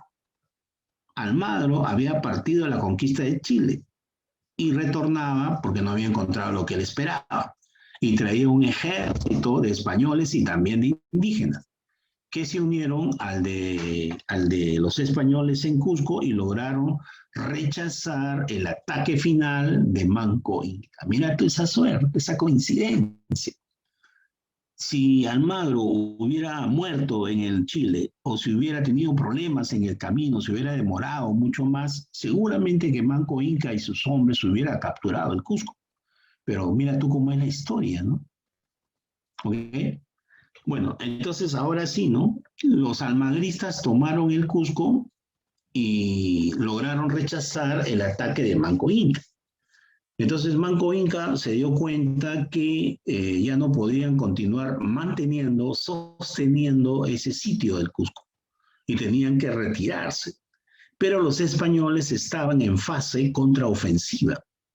Entonces, cuando es contraofensiva, tú no puedes correr y dar la espalda porque te aniquilan.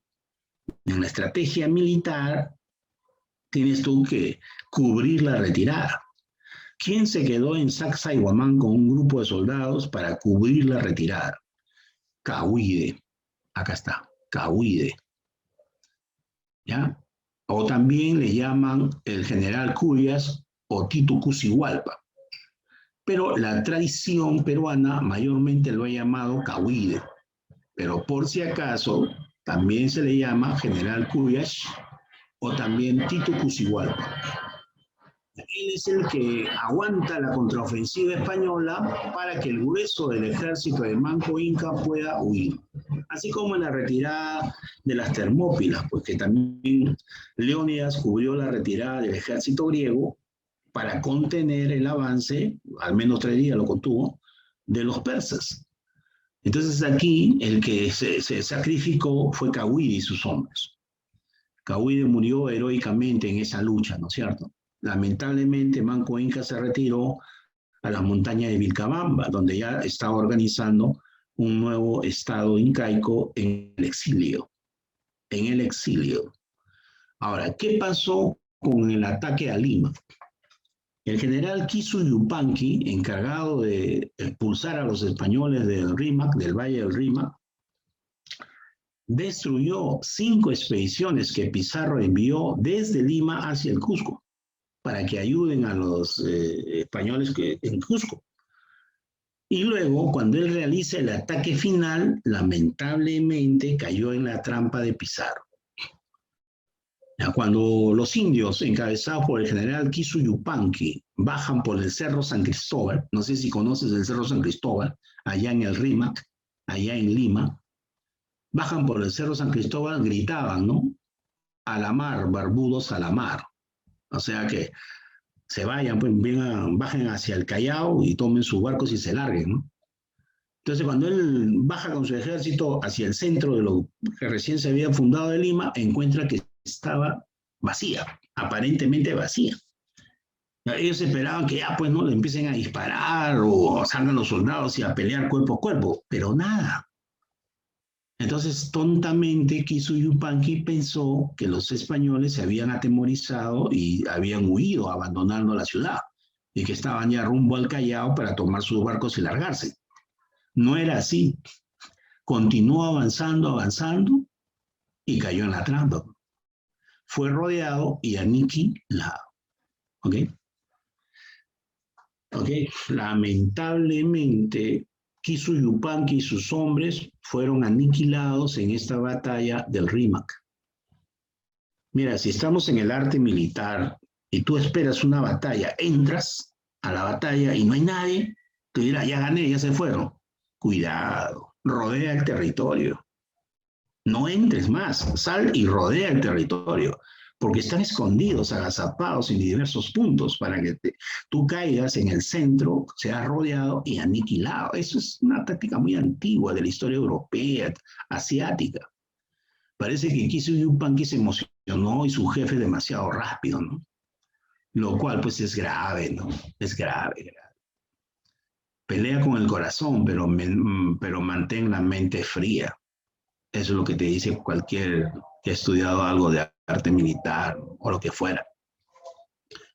Bien, y bueno, ahí en Vilcabamba, donde Manco Inca y sus hombres habían organizado un estado en el exilio, lamentablemente Manco Inca cometió el error de recibir exiliados almagristas. En el tiempo se produce la guerra entre Almagro y Pizarro, y en el tiempo Almagro pierde y es ejecutado. Entonces los almagristas pasan a una condición sumamente grave y algunos almagristas le piden asilo a Manco Inca en Vilcabamba. Y Manco Inca comete el error de aceptar darles el asilo y tener mayor confianza con ellos. Eran unos cuantos, 10, 12 almagristas. Dice que en un juego de bolos entre el Inca y los almagristas españoles hubo una discusión y que en esa discusión uno de los almagristas agarró el bolo, que tú sabes que es sumamente duro, se jugó bochas, y se lo reventó en la cabeza.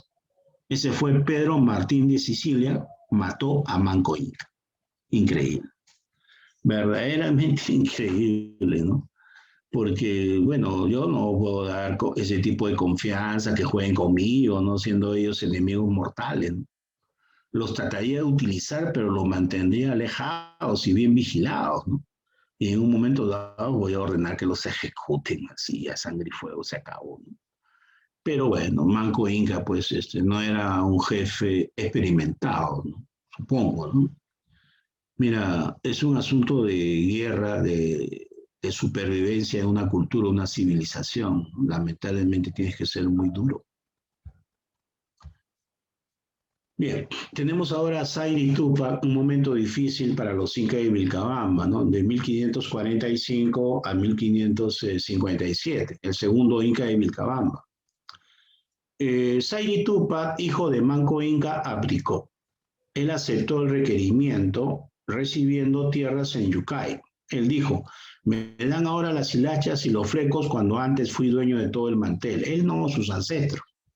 Su madre fue la Coya Curiogyo, asumió el gobierno de niños, siendo su regente su tío Atok Supa. Sí, pero algunos cuestionan esto, dicen que es un traidor y otros dicen que simplemente fue una maniobra para hacer ganar tiempo a los que estaban detrás para seguir organizando el Estado en el exilio y una nueva guerra de guerrillas, podría ser, ¿no? Las opiniones son encontradas, ¿no? Acá está, mira, aceptó el requerimiento, o sea, el dominio español, y recibió tierras en el Valle de Yucay, que eran son de las más ricas en el Cusco. Se bautizó con el nombre de Diego, ¿no? Miguel de Estete, un conquistador español, imagínate que guachafería, le entregó la Masca y Pacha, ¿no? La Masca y Pacha, como si Miguel de Estete aquí fuera, ¿no? Años después, en 1561, pues Sayri Tupac fue envenenado, ¿no? Las sospechas caen con el Curaca Cañari, que era enemigo de los incas, Francisco Chilque, quien el inca tenía un conflicto de tierras. Bien, acá está. El virrey Hurtado de Mendoza, ¿no? Fue el que le hizo el requerimiento y él aceptó. En realidad nos parece que hizo ganar tiempo. Los españoles pensaban que de esa manera la resistencia iba a terminar. Pero no fue así porque el siguiente inca de Vilcabamba, que es su hermano, ¿no? Sayri Yupanqui, en 1560 al 71, fue el que va a organizar una nueva resistencia, ¿no? Un nuevo levantamiento militar contra los españoles. Ahí está, mire. Titu Cusi Yupanqui, ¿ok? Mira, Titu Cusi Yupanqui desconoció los tratados de Sayri Tupac y reactivó los ataques guerrilleros, ¿no?, contra los españoles. Él organizó una serie de levantamientos desde el norte, Quito, hasta el sur, Tucumán. Paralelamente a la lucha guerrillera de Titu Cusi Yupanqui, se va a realizar también la difusión de un culto andino llamado el Taquioncoy. El Taquioncoy era un movimiento religioso, ideológico de los indios, cuyo sacerdote era el indio Juan Chocne, el cual predicaba el retorno de las huacas y la expulsión de los españoles. Parece que el Taquioncoy era un movimiento religioso ideológico que complementaba la lucha militar que estaba realizando Titu Cusi Yupanqui. Lamentablemente, tanto el Taquioncoy como el levantamiento armado, que abarcó desde Quito hasta Tucumán, fracasó. Ya, los incas fueron derrotados, no pudieron tomar importantes ciudades, expandir su movimiento de Vilcabamba hacia otras regiones. Tuvo que firmar el inca Titu Cusi Yupanqui la paz de Acobamba en el año de 1566, mediante el cual permitió el ingreso de misioneros a Vilcabamba. O sea, eso lo tuvo que aceptar para evitar que el lugar fuera completamente arrasado. Así que los indios tendrían que aceptar la prédica de los españoles y su religión cristiana. Ya, y luego tenemos a Tupac Amaru I, pues, ¿no? El último, muchachos, de los incas de Vilcabamba. Ya. Tupac Amaru I fue derrotado, fue capturado y fue ejecutado por el quinto virrey del Perú, que es el virrey que organizó el virreinato, el virrey Francisco de Toledo. Ante la actitud beligerante de Tupac Amaru I, que continuó la resistencia de Vilcabamba y desconoció los acuerdos del Tratado de Acobamba, entonces él ordena abrir campaña. Abre una campaña militar contra Tupac Amaru I, contra Vilcabamba, para acabar contra este foco de resistencia. No quiso negociar con los españoles y entonces en ese enfrentamiento lamentablemente perdió. Tupac Amaru I fue tomado prisionero, lo llevaron al Cusco y públicamente lo ejecutaron. Incluso lo descuartizaron a Tupac Amaru I. Su cuerpo en pedazos fue enterrado en distintas partes. ¿Ya? Ahí es que surge la leyenda o el mito de Inca Ree. O sea, el mito de Inca Ree nos habla del retorno del Inca, de que el Inca está reconstituyendo su cuerpo y cuando lo termine de reconstituir va a volver a la tierra a levantar a su pueblo y expulsar a los españoles. ¿Ok? Bien, la hija de Túpac Amaru I, ¿no?, que fue ejecutado, derrotado por Toledo, el último de los incas de Vilcabamba, su hija de Túpac Amaru I, fue la señorita Juana Pilcohuaco. ¿Ya? Esta Juana Pilcohuaco, por ser bebita, no fue asesinada. Su nieto de Juana Pilcohuaco es el famoso José Gabriel Condorcanqui, conocido también como Túpac Amaru II. José Gabriel Condorcanqui, cacique de Surimana, Pampamarca y Tunganzuca, él sabía que era descendiente de los incas, por eso que él pidió ante los tribunales de justicia que le reconozcan su título de inca. Eso fue en el siglo XVIII. Y los españoles, tontos, le concedieron ese reconocimiento, lo cual le va a servir para hacer propaganda como inca ante el resto de los indígenas. ¿Ok? Bueno, entonces lamentablemente pues tenemos acá un súper resumen de la resistencia, ¿no?, incaica ante los españoles. Yo pienso de que Túpac Amaru I y otros debió haber hecho alianzas con sus antiguos enemigos, los huancas, los chimu, los chincha, los lupacas, que se los había ganado España, ¿no?, establecer alianzas, ¿no?, políticas, militares, organizar durante un buen tiempo un proceso de varios años, una sublevación, pero a nivel de un territorio o dos nada más. Tú sabes que el que mucho abarca, poco aprieta. Es cuestión de estrategia, ¿no? Creo que acá a estos ancestros antiguos nuestros les faltó un poquito de estrategia. Estaban demasiado influenciados por los antiguos sacerdotes, antiguos nobles incas que pensaban que mantenían mucho poder, cosa que ya no era así, ¿no? La situación había cambiado. Entonces, cuando tú no tienes tanto poder militar, político, económico, tienes que negociar y establecer aliados, cosa que a ellos les faltó esa muñeca, como quien dice, ¿no?, esa capacidad de maniobrabilidad, ¿no?, cosa que a Toledo le sobraba, además de poder militar, ¿no? Bien, ahora vamos a ver aquí esta primera pregunta. Ya, a ver, muchachos. Tienen ahora, por favor, para practicar esta pregunta la pregunta 1 y 2.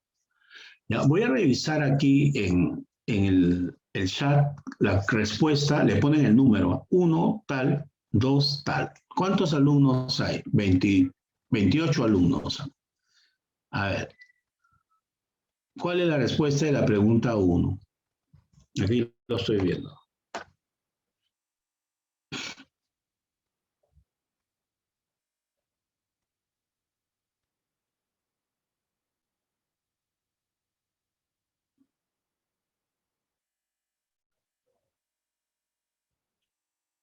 La respuesta de la pregunta 1, por favor, marquen sus respuestas. 1, ¿cuál es la respuesta? Jóvenes, si estuviéramos en una clase presencial, inmediatamente yo le pregunto a todo el salón, a uno por uno, que me dé su respuesta. No es una cosa aquí de pasarla bien, ¿no? Estamos estudiando, yo estoy trabajando. A ver, ¿cuál es la respuesta de la 1? Nadie me contesta, mira. El tutor, el coordinador, por favor, los jóvenes no contestan la pregunta, no participan.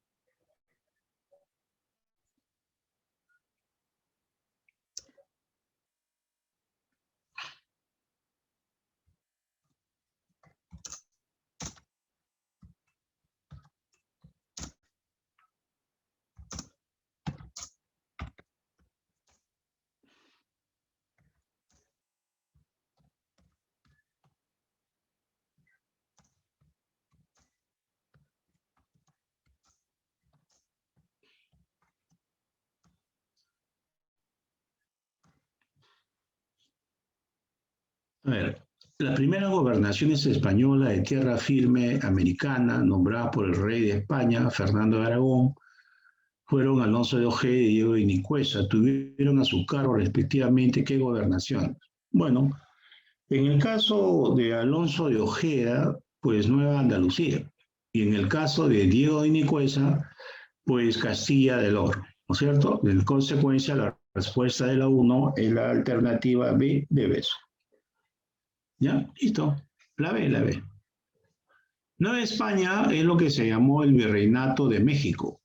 Estas son gobernaciones. Las primeras gobernaciones en tierra firme, ¿no? Que les mostré un mapa, les mostré un cuadro sobre ese tema, ¿no? Ya, ahora bien, pasemos a la 2. ¿Qué norma jurídica decretó la creación en 1508, 1509 de las primeras gobernaciones en tierra firme, que iniciarán el proceso de invasión y saqueo español del Nuevo Mundo? Bueno, en este caso la respuesta sería, no, cuando dice, por ejemplo, su compañero me dice la D. La D es la capitulación de Toledo. Eso corresponde, como ya usted recordará, a Pizarro. Pero lo de las gobernaciones, Nueva Castilla, ¿no? Esta de acá, ¿no? Castilla, Nueva Andalucía y Castilla del Oro, ¿me entiende? Esta de acá es la capitulación de Burgos, como dice acá su compañero, la alternativa de dedo, la capitulación de Burgos. Esa de ahí. Muy bien. Participen, simplemente pongan el número de la pregunta para poder identificar y pongan su clave. Así interactuamos, pues interactuamos. Recuerde que estamos estudiando, recuerde que usted va a dar un examen de admisión, un concurso, ¿eh? Donde el que sabe más es el que ingresa, hace más puntaje. La 3. El nombre de nuestro país está relacionado con ¿qué expedición? Dice que el señor Pascual de Andagoya llegó hasta el río Virú. Y que ese río Virú, ahí le dieron también noticias de una tierra al sur que abundaba el oro, las piedras preciosas y esas cosas de la riqueza. Entonces Pascual de Andagoya fue el que descubrió el río Virú, el río Pirú, el Perú, entre comillas, ¿no? Entonces eso fue en 1522, ¿no? Pascual de Andagoya, el descubrimiento del río Virú, ¿ok? Entonces la pregunta 3 sería la B de Beso. La 4, muchachos. Martín de Enciso fundó la ciudad de y Pedro Arias Dávila fundó. Bueno, todos sabemos que este Martín de Enciso, además de Vasco Núñez de Balboa, fundó la ciudad de Santa María la Antigua. Acá está. Y, lógicamente, Pedro Arias Dávila o Pedrarias fundó la ciudad de Panamá, ¿no? La 4 era la C de casa. ¿Ya? La 4, jóvenes chicas, es la C de casa. Ya, muy bien. A ver, por acá, ¿quién contestó la 4? Oiga, muchachos, tiene que contestar. Pues nadie contestan 2, 3 nomás. Así no es. Pues así como, ¿cómo vamos a hacer patria así? ¿Cómo vamos a ingresar así? Tiene que contestar 10 personas por lo menos. Poner ahí su número y su letra, ¿no? A ver, la pregunta 5, ¿cuál es la respuesta? Ponga su número y conteste.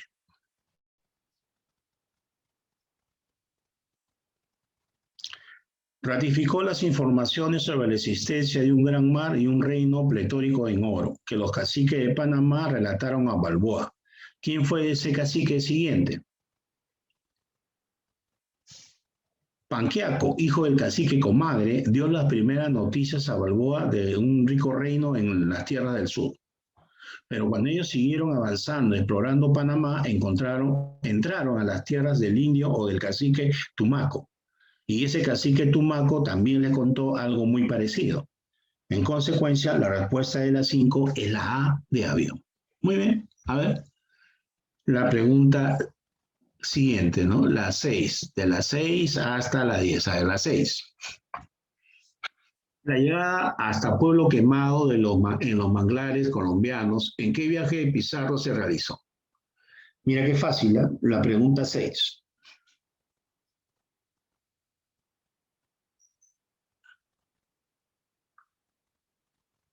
No hay respuesta para la 6, todavía nadie pone algo de la 6. ¿Cuál sería la respuesta de la 6?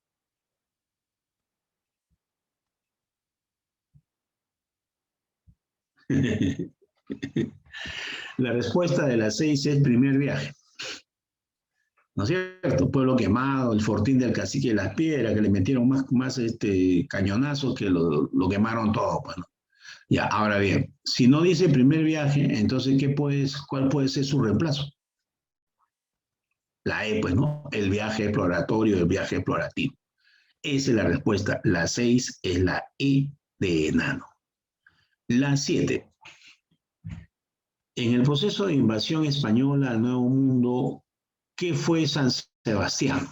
A ver, en la 7, San Sebastián.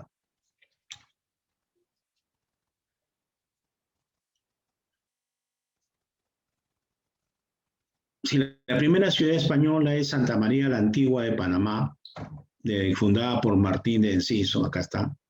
Martín de Enciso y Balboa fundó Santa María la Antigua de Panamá, ¿no? Y Pedro Arias Dávila fundó Panamá, pues, ¿no? Ya, entonces, si esa es la primera ciudad en tierra firme, ¿no? Su primera ciudad española en tierra firme, Santa María la Antigua. Ya, ahora, acá te preguntan, ¿qué fue San Sebastián? ¿Era una ciudad? No, ¿verdad? Esto no es cierto. Entonces, ¿cuál sería?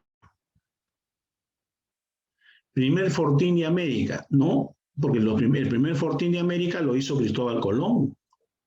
Colón, en la isla de Cuba. O sea, en esa época le llamaban Juana. Así que no, no. Entonces te queda la C y la D. Evidentemente la C no puede ser, porque San Sebastián no era una ciudad, sino era una base militar. Entonces, primer asiento español en tierra firme. La respuesta de la 7 era la D de dedo, muchachos, ¿ya? La D de dedo. A ver, la 8. Primeros españoles que desembarcaron en Tumbes, ratificando la existencia del imperio incaico. Incluso uno de ellos hizo un cuadro, un dibujo de esa ciudad de Tumbes, que le llamó Nueva Valencia de la Mar del Sur. Uno de ellos fue el que hizo este cuadro y que le puso ese nombre, ¿no? Entonces, mira, ¿sabes quién es ese tipo? Que además dirigía los cañones de Pizarro, Pedro de Candia. Entonces ahí Pedro de Candia está con Alonso de Molina. Ya, Alonso de Molina fue el primer alcalde de Lima. Alonso de Molina y Pedro de Candia. ¿Ok? La respuesta de la 8 es la letra A de avión. Ya tú vas a La Molina, pues ahí está la calle Alonso de Molina. Bien. La 9. Pedro de los Ríos fue el personaje que en el proceso de la invasión española se distinguió por qué. A ver, ¿cuál sería un hecho que se le atribuye a Pedro de los Ríos?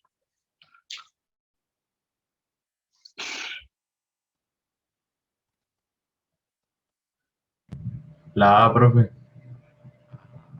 La número 9, su compañero dice la A. Dirigió una embarcación para hacer regresar a Pizarro de la isla del Gallo. ¿Ya? ¿Él dirigió el barco o el capitán Juan Tafur? El capitán Tafur, ¿verdad? Si hubiera dicho envió, ahí podría ser, pero él no dirigió la embarcación. Quien dirigió esto, ¿qué dice? Fue el capitán Juan Tafur. ¿Te acuerdas que te mostré el cuadro y te comentaba sobre ese hecho? Entonces la A no es. ¿Cuál podría ser entonces?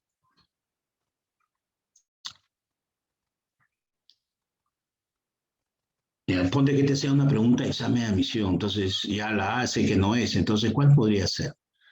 Pedro de los Ríos fue el nuevo gobernador de Panamá. Cuando Pizarro regresó a Panamá, luego de haber descubierto el Perú o el Tahuantinsuyo, él le pidió permiso para realizar el tercer viaje de conquista y Pedro de los Ríos se negó.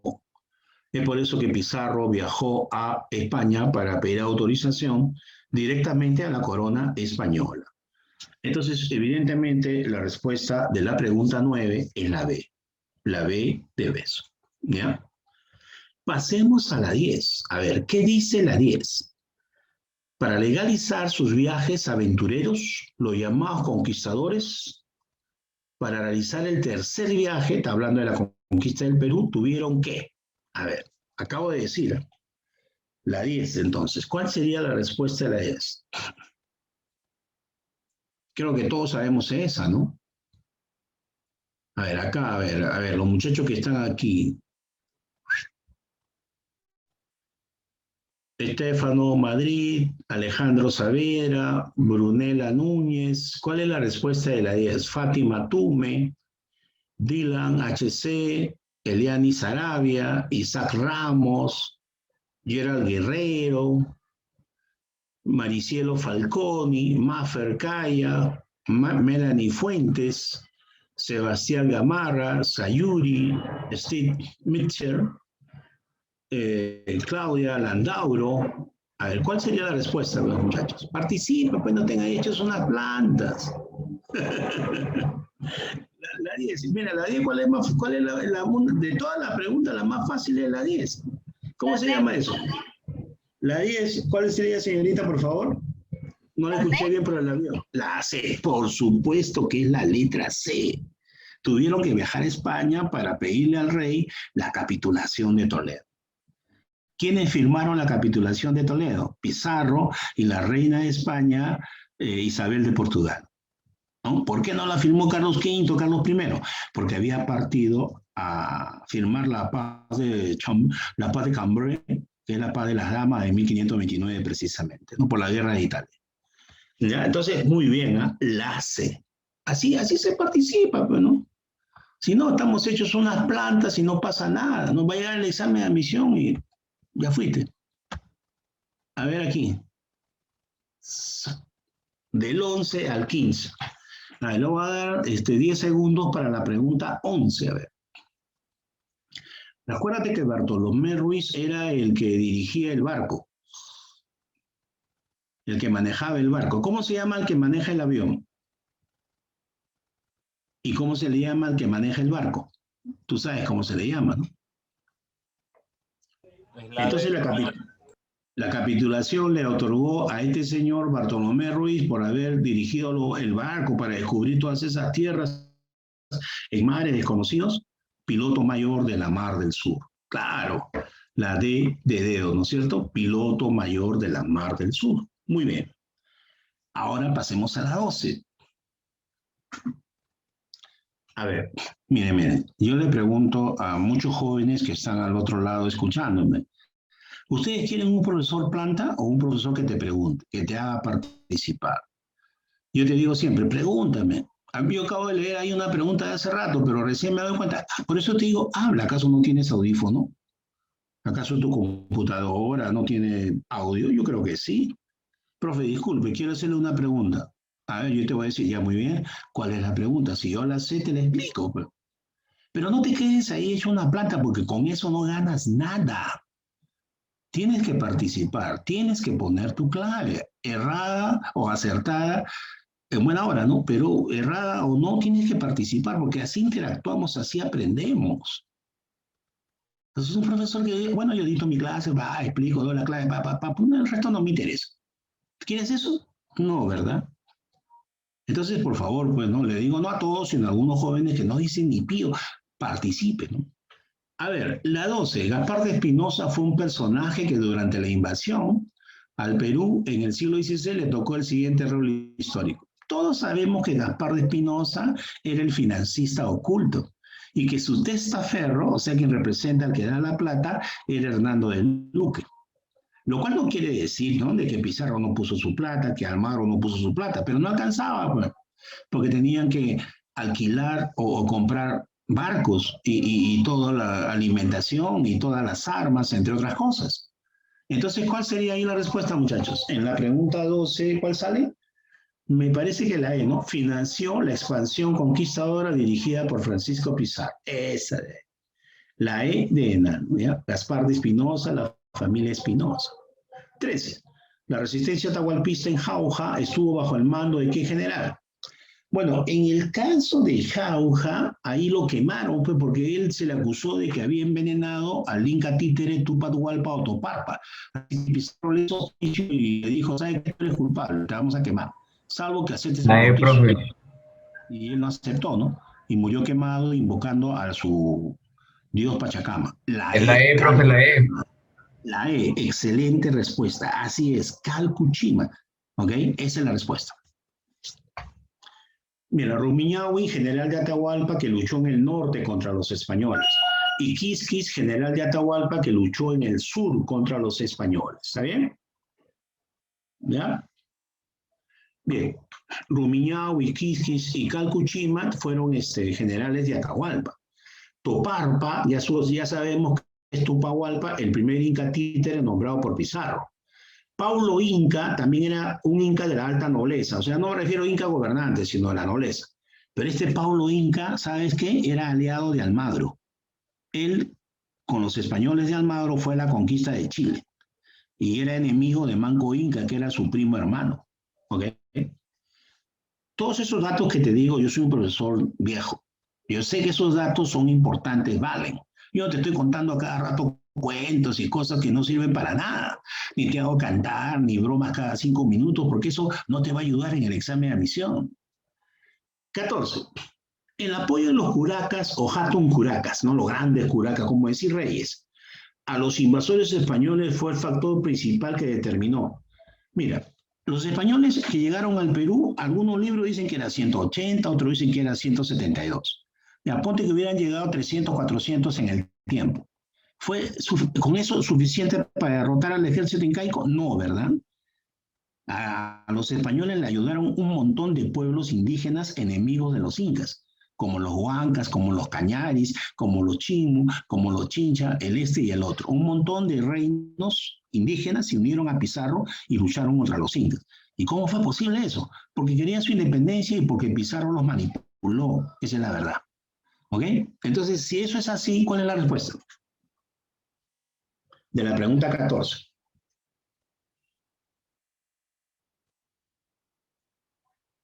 Es una pregunta de muchas de estas preguntas que están acá son de la pre, o yo las he hecho al estilo de la pre, aunque son muchas veces cortitas, pero son para pensar, como la 14, por ejemplo.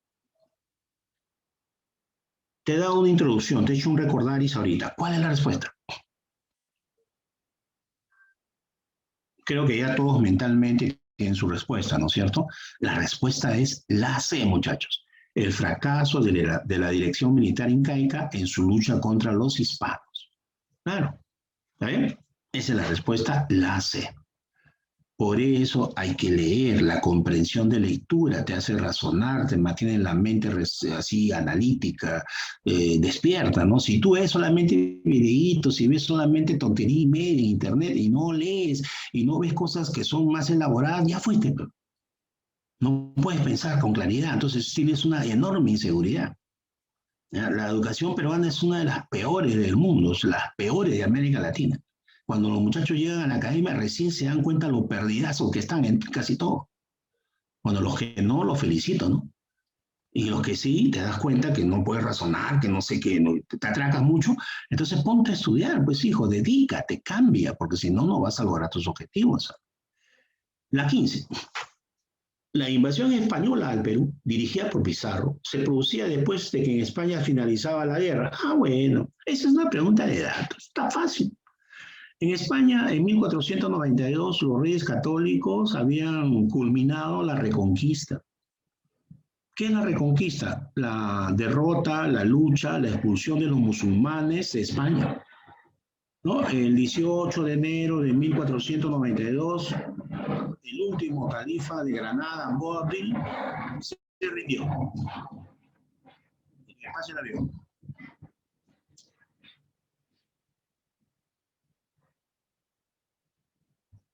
Ya. Entonces le decía pues que los españoles habían culminado la reconquista, que es esa larga guerra de varios siglos de los españoles cristianos católicos contra los musulmanes. Mira, en 1492, en enero, se produce el fin de la reconquista y ya para 1529 se estaba dando la capitulación de Toledo, la capitulación de Burgos en 1508. ¿No? Y en 1492, en el mes de abril, se le dio a Cristóbal Colón la capitulación de Santa Fe. O sea, ahí está, pues, ¿no? La reconquista. ¿Ok? Ya, ahora bien, un grupo de últimas preguntas. A ver, muchachos. Acá está. De la 16 a la 20. A ver, unas últimas preguntas. La participación política del Estado español en la empresa invasora del siglo XVI dirigida por Pizarro se formalizó jurídicamente. Mira qué fácil. La capitulación de Toledo, profe. La capitulación de Toledo. Así, muy bien. 17. el suceso más gravitante que se produce en el Perú cuando al interior de la élite incaica se producía la guerra, la pugna entre los Urin, Cusco y los Urin y Hanan Cusco, o sea, la guerra civil, pues, ¿no? Ya, entonces, ¿cuál es el suceso más gravitante? La coronación de Huáscar, la victoria de Huayna Cápac, la llegada a Atahualpa, la llegada de los españoles, la Astumbe, la expansión de las enfermedades, ¿cuál sería? Mira, cuando estaban en plena guerra Urin y Hanan Cusco, ¿no? O sea, Atahualpa y, bueno, Urin, Huáscar y Atahualpa, ¿qué es lo que pasa en el Perú, en el Tahuantinsuyo? La D, profe. La llegada de los españoles a Tumbes, ¿no? ¿Qué más quería Pizarro? Justo llegó en el momento que más le favorecía. ¿Qué tal si los españoles hubieran llegado en plan de conquista cuando ya Atahualpa se hubiera consolidado? ¿Ah? Y ya tenía información de su segundo viaje de los españoles. Hubiera sido otra la historia, ¿no? O de repente se hubieran adelantado y hubieran llegado en la época de Pachacute o en la época de Tupayupanqui. Hubiera sido otra historia. Pero bueno, esa ya es hacer historia ficción. La 18, muchachos, es la alternativa C. ¿Ya? La 18 es la alternativa C. La 19, el padre Vicente de Valverde, la 19, que hizo el requerimiento, ¿a qué orden religiosa pertenecía? Bien famosa es esa orden religiosa. Es la primera orden religiosa que llegó al Perú. Su hábito es cremita con marrón. Un marrón oscuro. Él es de la orden de los dominicos. La orden dominica, ¿ya? Es la primera orden religiosa que llegó al Perú. Y luego tenemos la 20, por favor, jóvenes chicas, lean la 20. La capitulación de Toledo, firmada por Pizarro, Isabel de Portugal, en el 26 de junio, privilegió exageradamente a Pizarro con la finalidad de que, ¿por qué crees que hizo eso el rey, la reina, el Consejo de Indias? ¿Por qué hicieron eso? ¿Lo hicieron porque solamente querían favorecer a Pizarro o hay una intención oculta ahí? Evidentemente querían dividir a esos socios de la conquista para ellos luego establecer sus propios intereses, ¿sí o no? Yo no creo tampoco, como dicen muchos historiadores, que eso haya sido una casualidad, sino eso fue algo intencional de la corona para que hayan problemas entre los conquistadores. Y luego España, ya como corona, como Estado, aprovechar e imponer sus condiciones. Entonces la 20, jóvenes chicas, era la B de beso. ¿Ya? ¿Alguna pregunta? Pero en forma oral, pues así como su compañero habla, a veces una señorita, diga, profe, tal cosa, nada, no pasa nada. ¿Alguna preguntita, muchachos, chicas, por favor? Ya, muy bien, sigan estudiando, ¿ok? El estudio es una vía de liberación, de desarrollo, de crecimiento, ¿ya? El estudio. Ya, hasta luego, que les vaya muy bien, chao. Chao, profe. Chao, profe. Hasta luego, muchachos, hasta luego, que les vaya muy bien. Juan Machicado, Alejandro Saavedra, Saorí Quirós, ¿no? Y Ángela Silva, un montón de alumnos que hay aquí, ¿no? Hasta luego, chao.